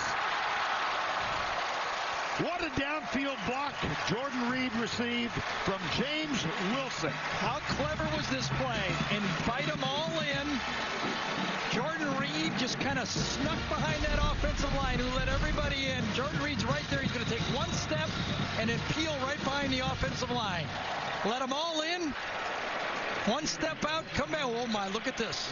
That is a convoy right down the gut. And that was James Wilson, number 66, with the downfield block that results in a 38-yard gain. First down 10. Remember when we were visiting with Brent Pease, the offensive coordinator, first year from Boise State. I asked him about halfway through the interview, is it as stimulating to call a run game as a pass game? You just came from Kellen Moore and picking them apart. He's, oh, yeah, I love it. I said, but I bet you're dying. You're dying to do something else. And he just kind of looked at us. He said, didn't really give it away. But, boy, you've seen some creativity in this play call in the second half. Pease, highly valued offensive coordinator at Boise State. And Trey Burton again will receive the snap. Takes off, gets a good block from Wilson again. And then tackled by Devontae Holloman. 2 plays ago, take a look at this left guard, James Wilson, and the block he provides. Just an easy middle screen. Gets out in front of it, throws downfield. Wilson, who had an eye injury last week, 23-year-old senior from St. Augustine. They put Clowney in for this, as what they call it. Kind of funny is, I don't care third down, I'm going for the quarterback. I don't care what you call, I'm going for the quarterback. I like the odds. He's had a pretty good game. Timeout. Called by Florida. 27-8. 5 minutes to go, third quarter. Back to you. All right, Tim, thank you. 3rd and 8 here with 5 minutes to go in the third quarter. And Jeff Driscoll in the shotgun. Quarterback draw, maybe. Under pressure, lobs it out. Reed can't do it. Not a great throw. No, it was not. He had him. Nicely designed play. Good pass protection that time. I'll tell you, Xavier Nixon and Clowney are having a nice battle up front. They're congratulating each other. They respect each other. Gave him enough time, but Driscoll threw this one out of bounds. Had Reed to the side. Oh, that would have been a fun catch, wouldn't it have been? Keep that in the field. That's a big play. Maybe a touchdown. 42-yard effort for Caleb Stewart, who is 11 of Sturgis. I beg your pardon. And Sturgis knocks it home. 12 of 14.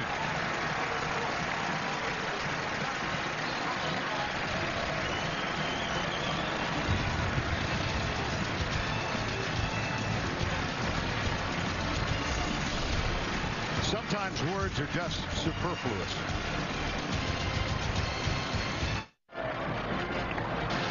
After the Caleb Sturgis field goal from 42 out, it's 30-8 Florida. And it's time now to answer the Aflac trivia question. The only two head coaches who had SEC titles at two different schools.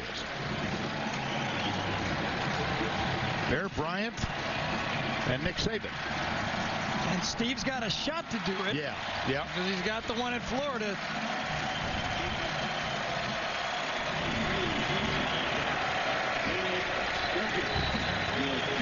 And after beating his big three back-to-back years, he's going to have to score some points to do it again this year, right? Tennessee, Georgia, and Florida are the big three that they've beaten back-to-back.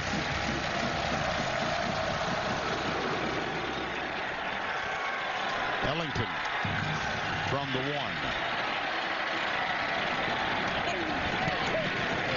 Out of bounds. Now can South Carolina find some offense? See who comes back on the field at quarterback. They went with Dylan Thompson last possession. And they got behind the chains on the first down call. They got that loss on first down, and it never turned the other way. Now, one thing about this Florida defense, they might not have the Clowney or Mingo or Montgomery to kind of just destroy an offense, but their group, their 11 guys, especially that back seven, the linebackers in the secondary, are playing at a very high level. First down 10. Thompson out of the spread. Oh, dear. Dante Fowler, Jr.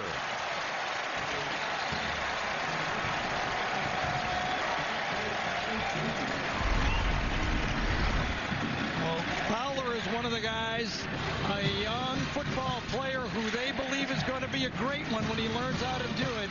He's a true freshman, and the next wave coming that Will Muschamp has been recruited to be those elite defensive ends that he's used to both at Alabama when he coached there, or LSU when he coached, LSU and Texas.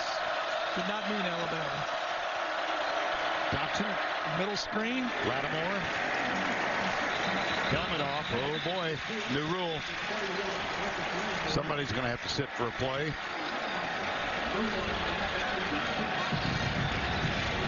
Well, he's being told right now, you're out for one. Same angle play, this time a middle screen type, trying to get the yardage back, lost on the first sack. And helmet comes loose, and he goes to the bench. 3rd and 19. Thompson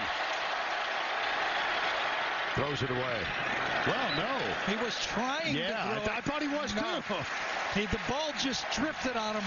One of the things you got to understand is just physics.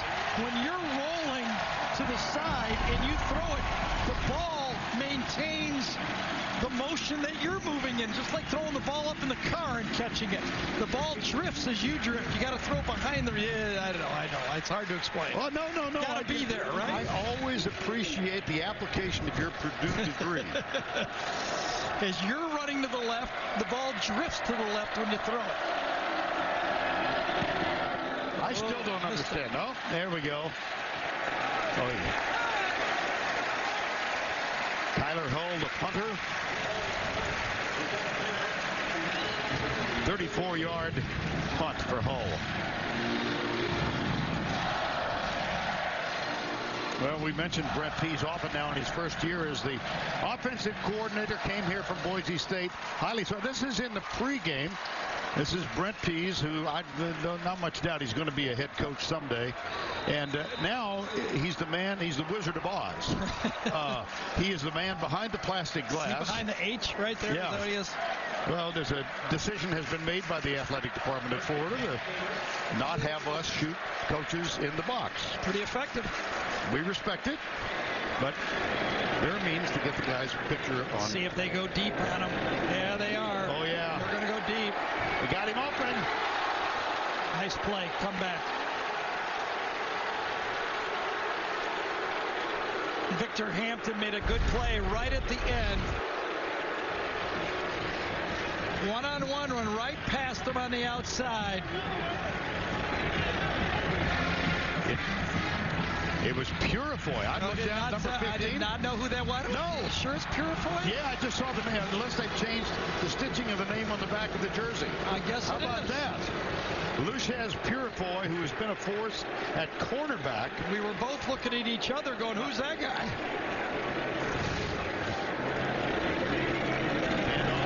Gillislee. And what Brent told us was what he needs to do the second half of the season is get the ball to his playmakers. Get it to Burton, get it to Reed. Now you can tell he believes that Purifoy is maybe an elite speed guy to the outside. He's putting into the field for one play. His one play is you go long. And he almost beat him. Yes, he did. He's some player. Yes, he is. 3rd and 6. Andrade's number 86. The freshman goes to the right side. Driscoll, look at the spin move in the middle. He's got a man open. Dunbar.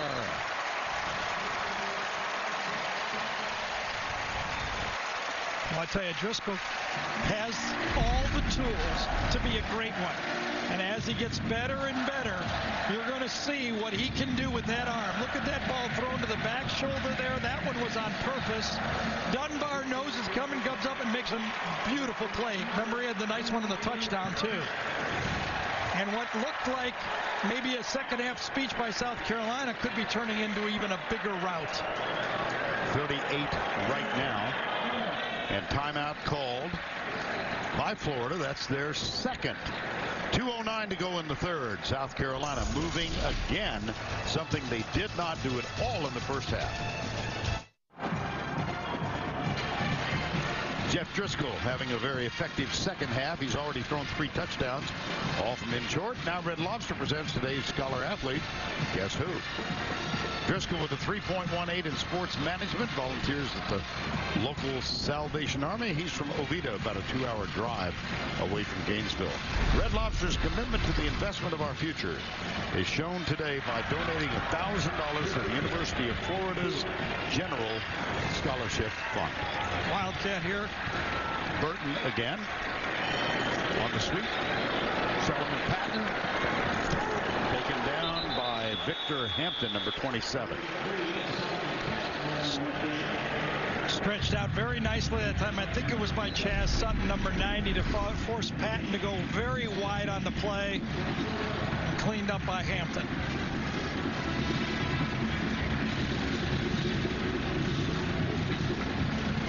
You know who I just caught the background of that sideline shot? Lee Corso. Really? Well, he's here. That's right. Of course. We were waving to him yesterday. They didn't wave back. No, Gary and Tracy and I walked by the set. All out blitz here, Vern. Nobody deep. All righty. Trey Burton. Option pitch. Beautiful. Oh, keep going. Wide. Yeah. No, look at that. Well, what the heck? Oh, my. What a nice cut. Mike Gillislee, and that's a first down. And a late flag at the end of the play. I wonder if it was face mask. I thought Gillislee was going to go wide on the play. Nice fake and pitch. Watch him freeze the guy right there. Perfect. I thought he was going to run for the down marker. Cuts back beautifully. And I think made the first down. Personal foul. Unnecessary roughness. Number 3 on the defense. Half the distance to the goal. Automatic first down. It wasn't on the tackle. It was in the background. One of the downfield players got a late hit on the play. It's Akeem Auguste, who sat out all of last year, missed the first 4 games of this season. Now a backup, but once it started. I think he hit it on James Wilson on the play right there, yes. And so half the distance gives Florida a first down and goal at the 7.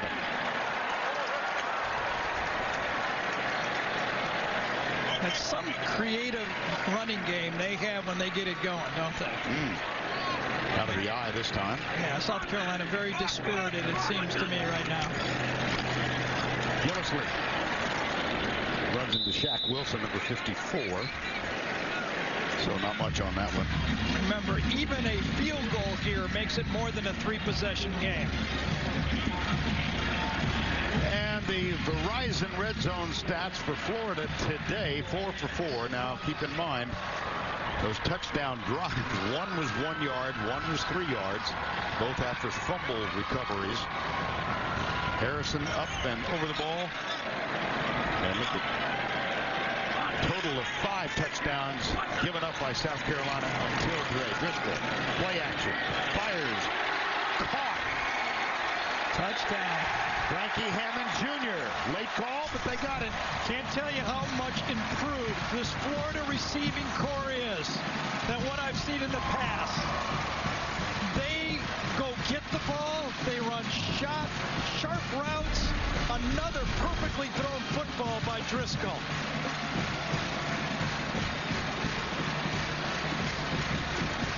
Right on the line, and that is a touchdown.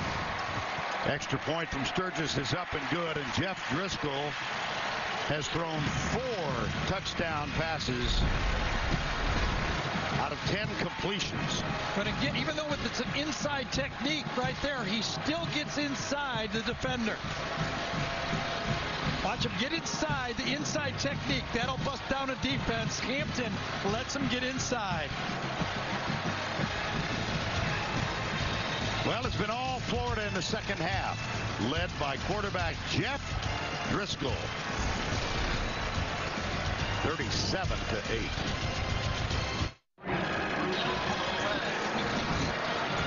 Overhead view from above the swamp in Gainesville, Florida. 21-6 at the break, all Florida. Most impressively, they moved the ball on offense, something they did not do. Here's Sturgis with the kickoff. Bruce Ellington, no. You tried that earlier, stay there.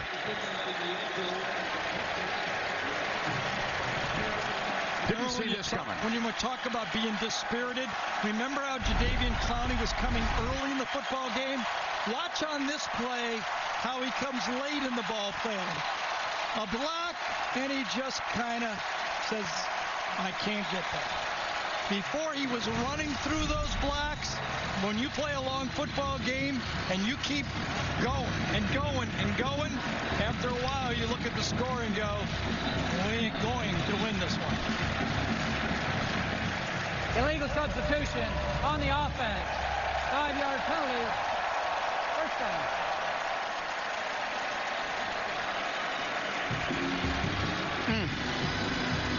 12 men came out, 11 men stayed.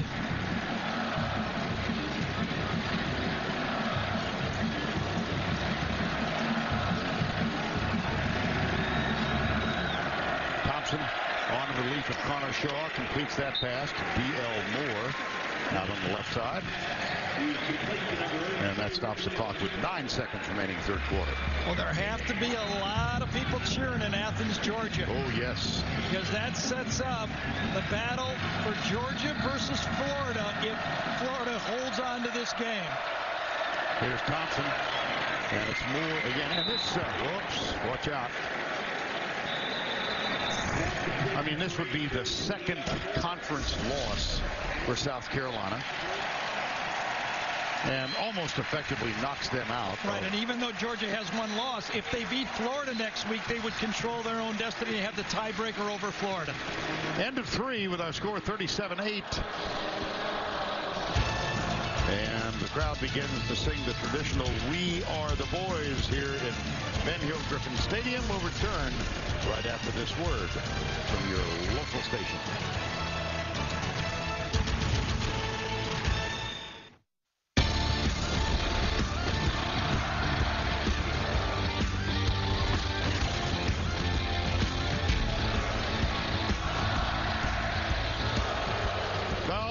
Traditions here at Florida. At the end of the third quarter, they sing "We Are the Boys," one of whom, obviously, is larger than life here in Gainesville.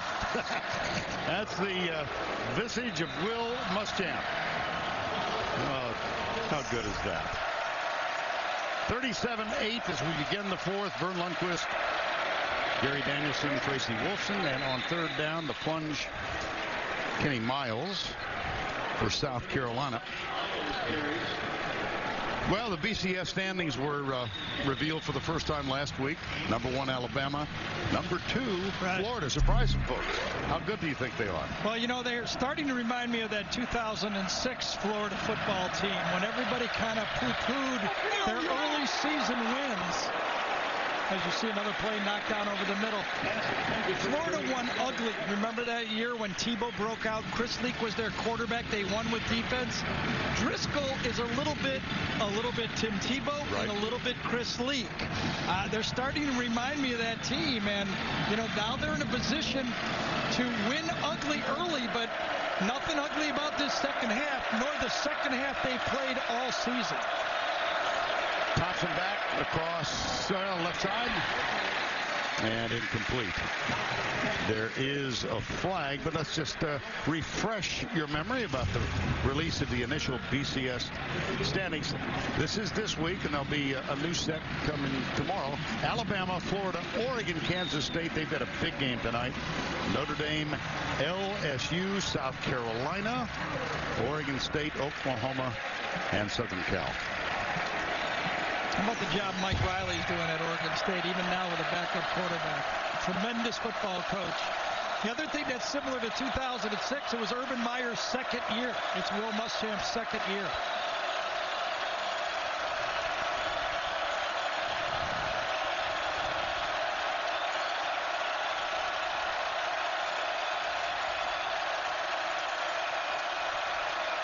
Almost dropped it.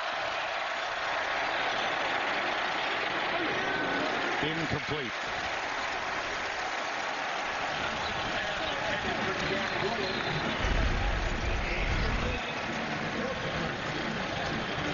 John Bostic coming at Dylan Thompson.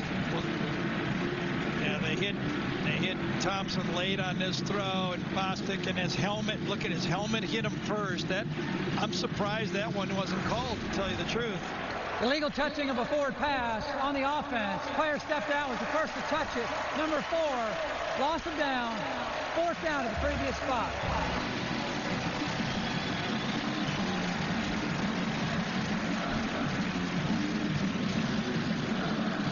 Well, they've challenged Bostic to be more physical, and he has been today. I'll tell you, he and Jenkins are 2 outstanding linebackers. Good friends as well. Parents are. Fair catch. Andre DuBose.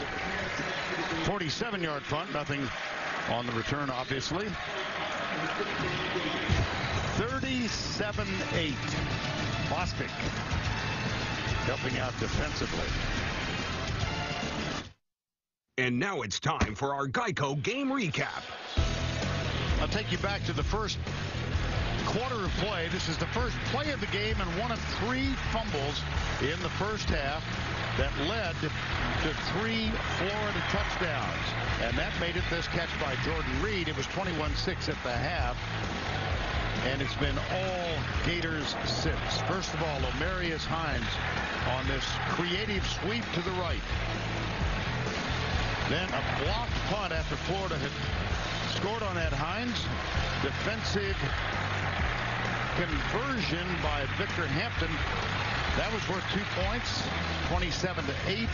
Sturgis, a 42-yard field goal, increased the lead to 30-8. And then Driscoll, this was his 4th touchdown pass of the day. Went to Frankie Hammond Jr. And that's where we are. Recall that the Gators had 29 yards and 21 points at the half. Oh boy, motion. Well, they 132 yards in the third quarter alone and minus 1. Offense. Number 66. 5-yard penalty.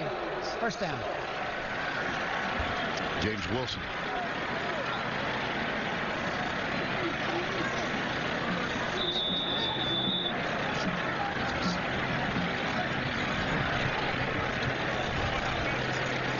Goodness. Last player with 10 or fewer completions and 4 touchdown passes. David Green, Georgia. Back in 04. Driscoll option pitch. Gillisley. Well, let's take a look at Jeff Driscoll's day, Gary. Well, you called it when you put the graphic up of David Green. You throw 4 touchdown passes. Quinton Dunbar makes a couple good plays, but that was his touchdown run right there. This one ended the half. Remember that right there. But if I would have told you, Vern, that the score would be what it is, and Florida would have 157 yards at this point in the game and had rushed for just 61 yards, you say there's no way they can be winning this game. No, it's been filled with a lot of unusual plays and calls. Yeah. Driscoll. That was an ugly series, unless they convert here.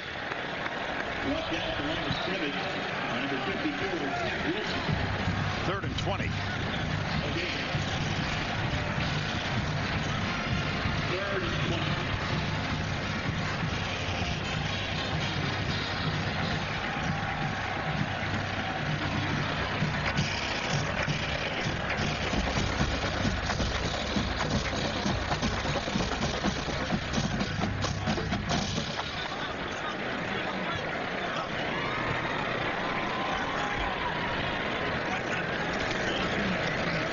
Conservative, give it to Gillisley and punt. Well, Gary was relating that 2006 national championship team. Well, they discovered a running quarterback back then, 6th ranked scoring defense, and defeated South Carolina in that memorable game. That was, wow, 17-16. I mean, think about this. This will be the 3rd straight win for Florida, throwing for less than 100 yards. Kyle Christie had such a wonderful first half, kept his team in the game. Another one. And another booming punt. This time it's Victor Hampton back, and he retreats inside. Oh, he's going to get caught and dropped. And that ball was caught on the numbers, just exactly the way the directional kick is supposed to go. Neron Ball, the starting strong side linebacker. Hampton couldn't find a way out of jail. So that 06 game between these two teams here, one of the more memorable that you and I have shared together. Tim Tebow led Florida to a lead, and then late in the game, these 3 pass plays. Remember when Steve, we were talking about, was actually playing quarterback. Hit one, by the way, to Sidney Rice down to the 5. He said, all right, guys, I got you there. Put the chapstick on, and Jarvis Moss blocked that field goal. Remember the controversy at the end of that year because Florida was winning ugly. Remember that? Oh, yes. Yes, well, they came from behind in that championship season 6 times.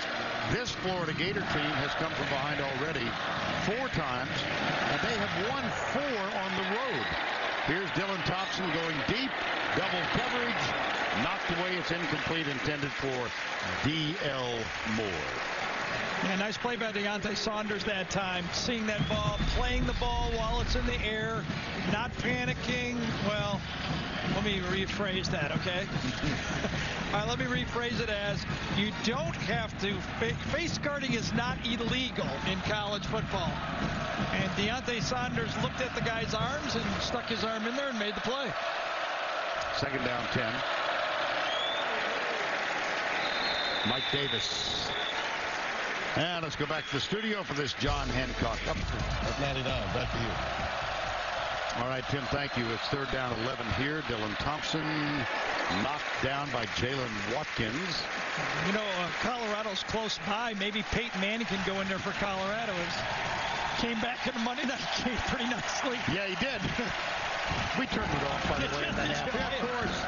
You know, live in Steamboat Springs, kind of follow the Broncos. I was I was texting through that whole game and laughing about it, what was happening as it was happening. Amazing. Yep.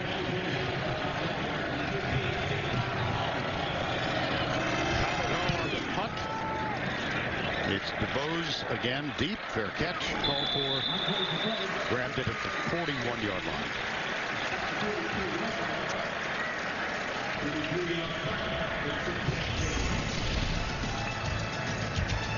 Time called. 11:09 to go. playing Florida, you're going to have to be aware that they have a lot of tools, and they use them all. Whether it's one great player at corner being aggressive on the first play of the game. South Carolina trying to be aggressive, but Florida matching that aggression. And even their star speed players are put on to special teams. Burton, who's actually playing the Wildcat, is out there, and their wide receivers and speed players are on the kickoff, and they're all hawking that football. A lot of tools and well used by this Gator staff. Well, those 3 fumble recoveries led to 21 first half points, and it's been all Florida since. Here's Driscoll still out there. Gillislee. Modest numbers today. How about this? 4 possessions for South Carolina in the second half. -2 yards. Yeah, they're dispirited. I don't even want to say they're tired. They basically are looking up at the score and going, we're not going to win. And, you know, it does lead to the question, where does South Carolina go? I mean, 2 weeks ago when they manhandled, I don't know how long ago, 3 games ago when they manhandled Georgia, there was talk that they might be the best team in college football, okay? But they had yet to go on the road. They had to go face LSU and Florida, and that's what separates this league. It's very much NFL-ish. Here's Driscoll deep, double coverage, and out of bounds. Well, they have dominated teams in the fourth quarter. Let's go down to Tracy for more.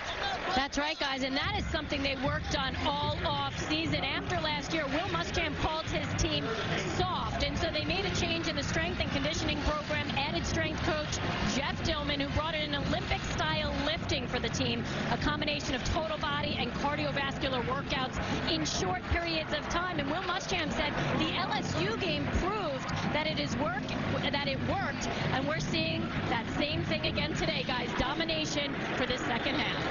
Thank you, Trace. Indeed. Inside to Hines. He slips and falls. Flag is down. Well, last year they yielded a lot in the fourth quarter in SEC games. -50. And this season, formation on the offense. Number 75 was not on the line of scrimmage. That penalty is declined. 4th down.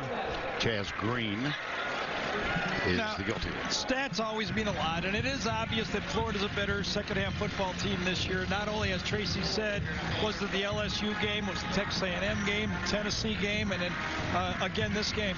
But let's look back to a year ago also and realize that they were playing with true freshman quarterbacks. They lost Brantley. It was the first year of a rebuilding program. I mean, stats from last year to this year are tough to compare. On 4th down and 10, here's Kyle Christie on the front. Another one. Jeez, this guy. He is something. Oh, my goodness. I mean, they just had, was it Chaz Henry last year that was doing the same thing? Gee. Christie's got a couple years left. Sophomore, Brownsburg, Indiana. Steve Spurrier left side, Will Muschamp right side. Sometimes emotional coaches. I think this has been a modest game for Spurrier. Not so much for Will Muschamp. Like that. Takedown. Oh, no. And the answer to the Facebook poll is, it's very close. Muschamp. 54%. Spurrier, 46%.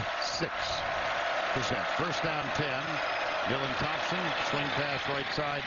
Mike Davis. Matt Elam makes the tackle, number 22. So, Vern, where does South Carolina go from here? I mean, Lattimore most likely headed to the NFL after this season. You can see already that Connor Shaw is a guy Spurrier likes, but he doesn't hesitate to change if it's not going well. Clowney's got another year. Will they be as good a football team next year? Will they stay? Will they keep their head in it? Yeah. You know, they got Tennessee coming to play at their place. They can still go to a good bowl game. You look at, this is the toughest part. When you got your eyes set on playing for the national championship, and then you get knocked off, and now you realize you got to finish the season. Tennessee and Arkansas coming to their place, and then finish up at Clemson, which will be a tough game. 3rd down here. 3rd and 4.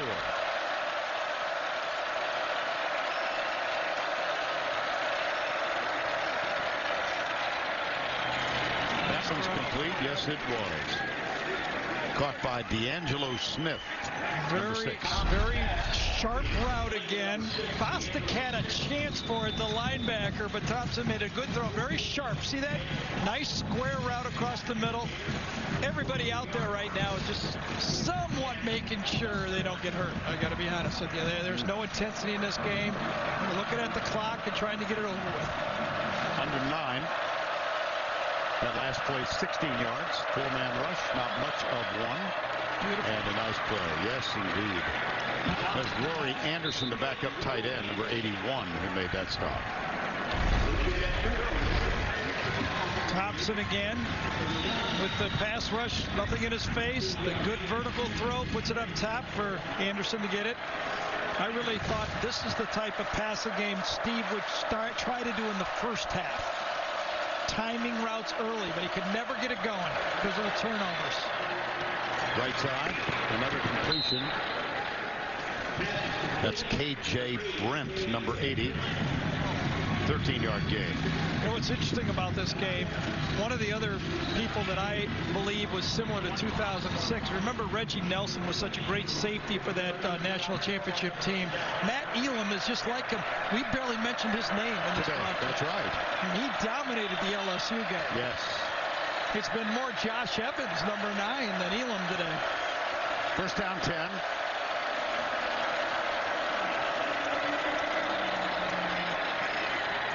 And another completed pass. That's Jarrell Adams, number 89.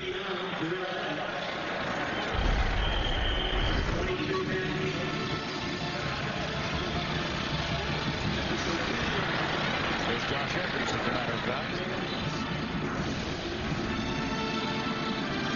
7:45 remaining.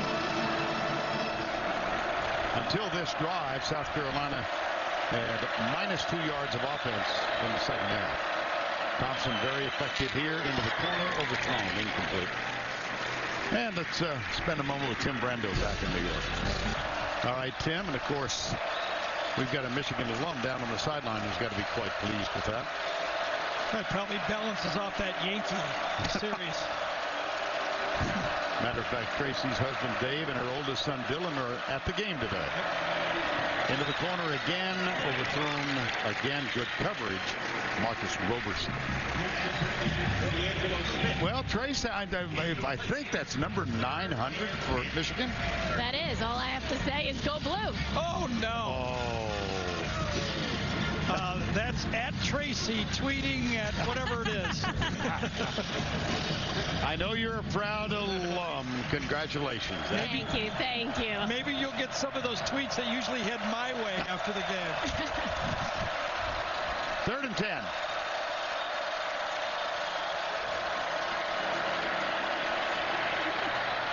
Nope.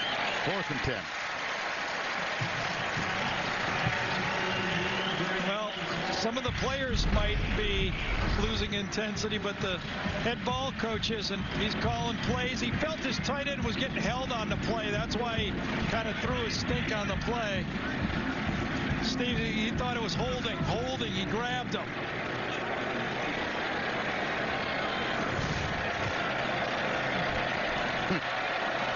Adam Yates is on for a 30-yard field goal attempt.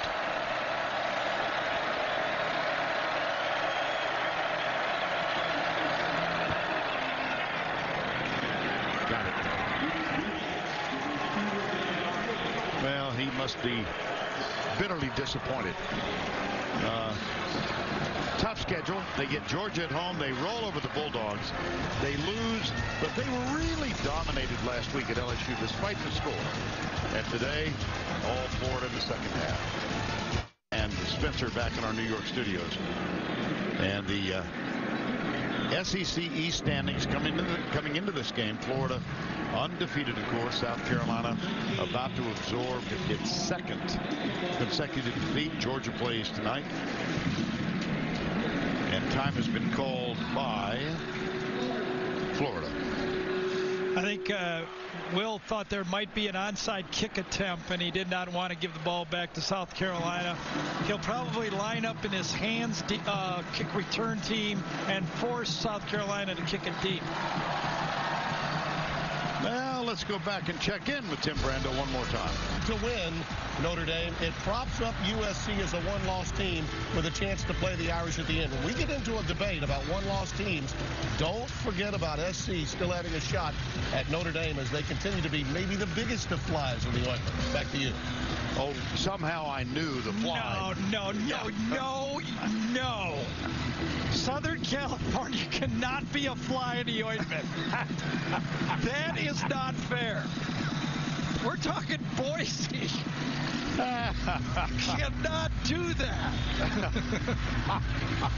Could have to play Southern California could have to play Oregon twice to get there. Yeah. And Notre Dame, of course, has Stop. Jordan Reed knocked out of bounds near the 10. Let's see where they spot it. Jordan Reed took that short hop like he was a shortstop on that one.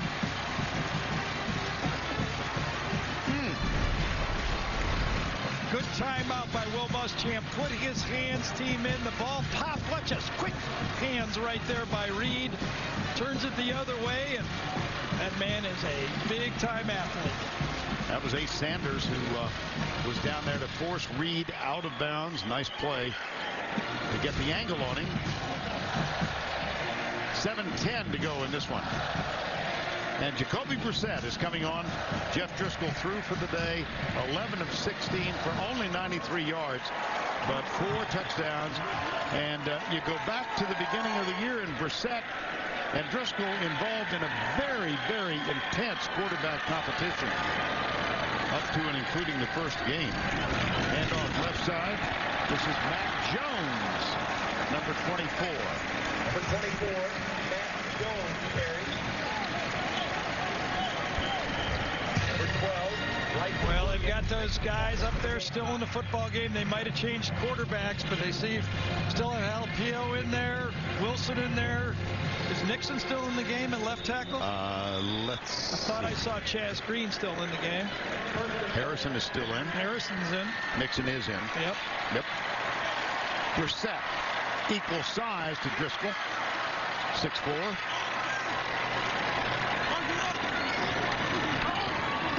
Jones, left side.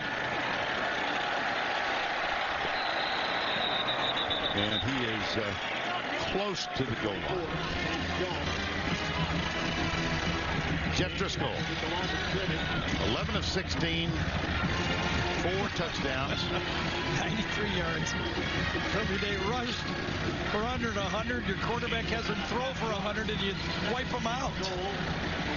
Well, recruited by Urban Meyer, Jeff Driscoll ran the spread in high school. You can see why. I mean, he's got all the tools to run the spread.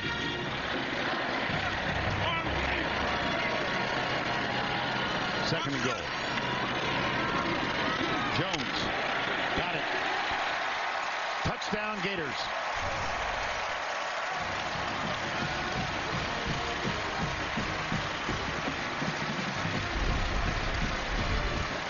Same play, on balance to the right, pull around number 67 and just lead and follow Hunter Joyner, number 41.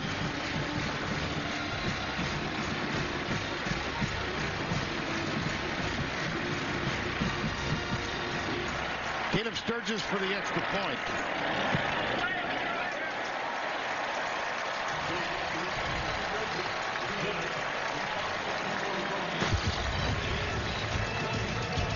They are celebrating in the swamp against the man and the team he now coaches. 44-11 now. Hard to imagine that this Gator team had 29 yards of offense and 21 points on 3 turnovers in the first half. They led that 25-6. And it has been all Florida in the second half.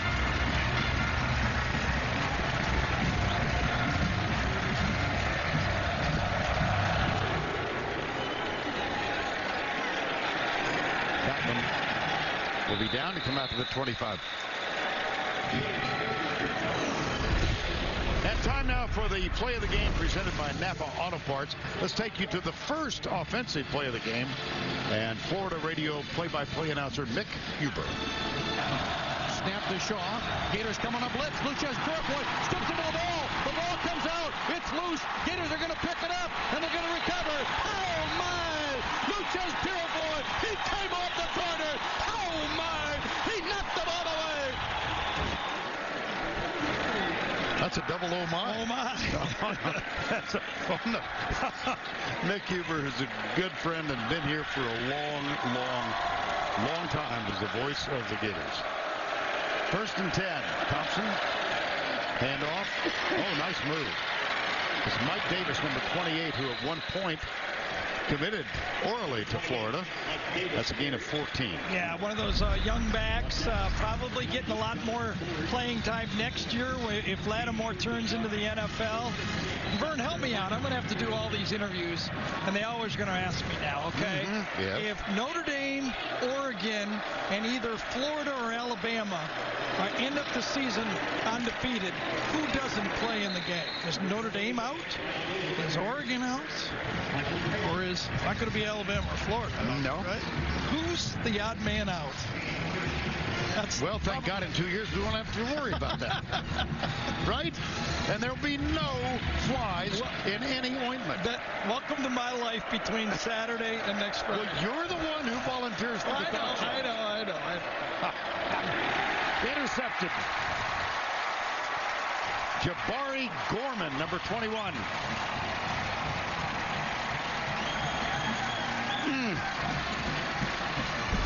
Everybody just setting into zone defense now. All the backups in for Florida. Strong safety there. I tried to stick it in there, making a throw that in the normal part of the game you wouldn't make that throw. But right now, Dylan Thompson's just saying, let me try to rip something in there and see what happens. Well, Shaw was taken out because he went 9 of 20 for 72 yards. Thompson replaced him. Oh, my goodness. Revote. Open up that Facebook poll again. We could count on Steve.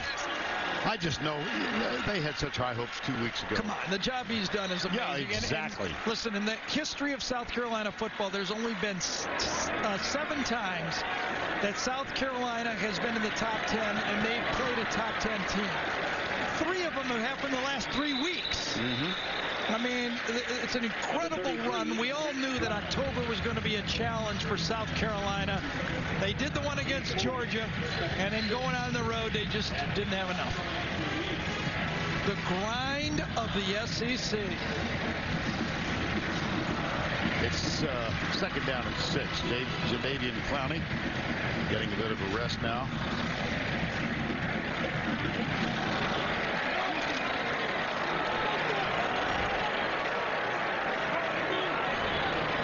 Second down and 6. Up the middle she goes, Gillislee. Well, you know, the grind of the SEC, but also, and we do the SEC every week. So people in Seattle and Bozeman might get, come on, guys. Sure. That's the fun of arguing, right? There is such a charm and a privilege to going to these different venues around the SEC. And we've been to most of them, almost all, over the years. I met a man at the baggage claim here in Gainesville on Thursday. His name is Wallace Chambers. He's a South Carolina fan, went to school there, and he's in the stands right now. And he was waiting for his daughter. And he said, I want to tell you what my daughter's name is. Sarah Elizabeth Chambers. S-E-C. And he said... It's a way of life, right? And he said, that's deliberate. Right. And I said, and you can expect to hear it on the air on Saturday. Wow. The only part of the story I don't believe there is that he's still in the stands right now. Yeah, well, that's a good point. He may be back at the Gainesville Airport. Around the corner.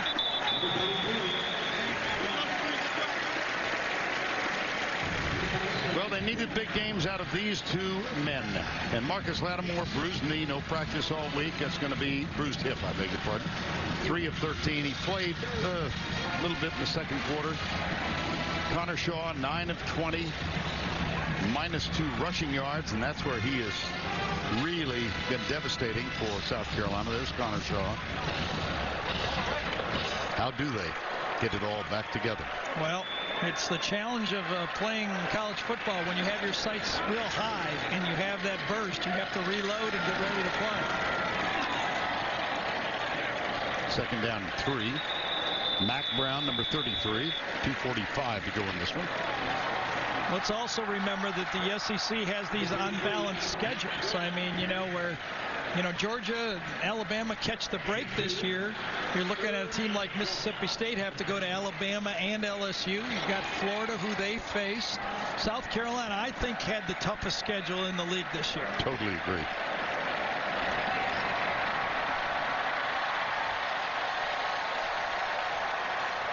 Third and 1.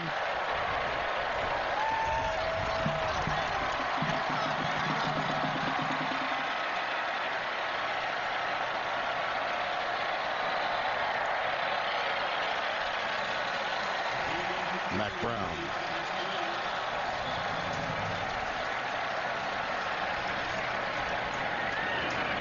Last 3 games, look at the passing yards. Yep. Didn't Spurrier come here in 90? Yes. So that was all the way through the Spurrier era. Yeah, it was the last time that happened. Right. The year before Steve came.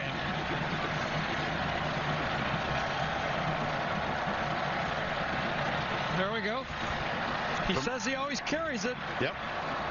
Sometimes on a key play and sometimes when it's over.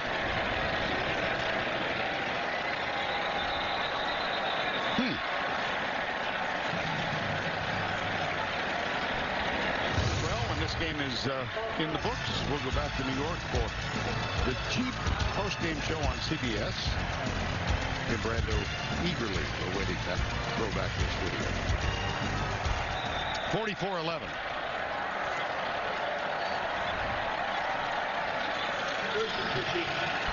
I'm also very anxious to watch Tennessee play Alabama tonight. The first team that really is going to face Alabama that can throw the ball a bit. And Alabama has been hearing about it all week.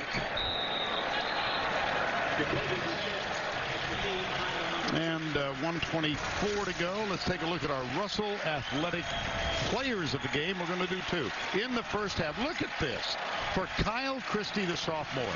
7 punts, a 54.6 average. Only one inside the 20, but my gracious. And that kept Florida close. The sophomore punter from Indiana, and then Jeff Driscoll, you saw how he came on here in the second half. We were going to give it to Driscoll, but in the fine type of this print of giving it, you cannot give it to anybody that doesn't throw for more than 100 yards. It's just, no matter how many touchdown passes you give. And we'll take a knee. Will Muschamp, who spent part of his childhood here in Gainesville, wound up moving with a family to Rome, Georgia. Broke his leg as a baseball player in high school. Wanted to walk on here at Florida. That story has been told many times about how he and his dad made an appointment to see Steve Spurrier, and Steve had a conflict of some sort, and they never got together, and Will Muschamp wound up at the University of Georgia. Oh, look at what? What was that all about? Okay, the cameras were a little close.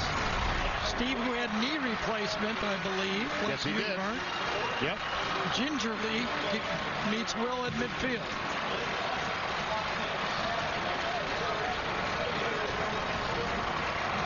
Dominant performance by the Gators in the second half. And they remain undefeated. They get Georgia next. For Gary Danielson, Tracy Wolfson, Vern Lundquist saying so long from Gainesville. Florida wins it big. The Jeep postgame show is up next after these messages and a word from your local station.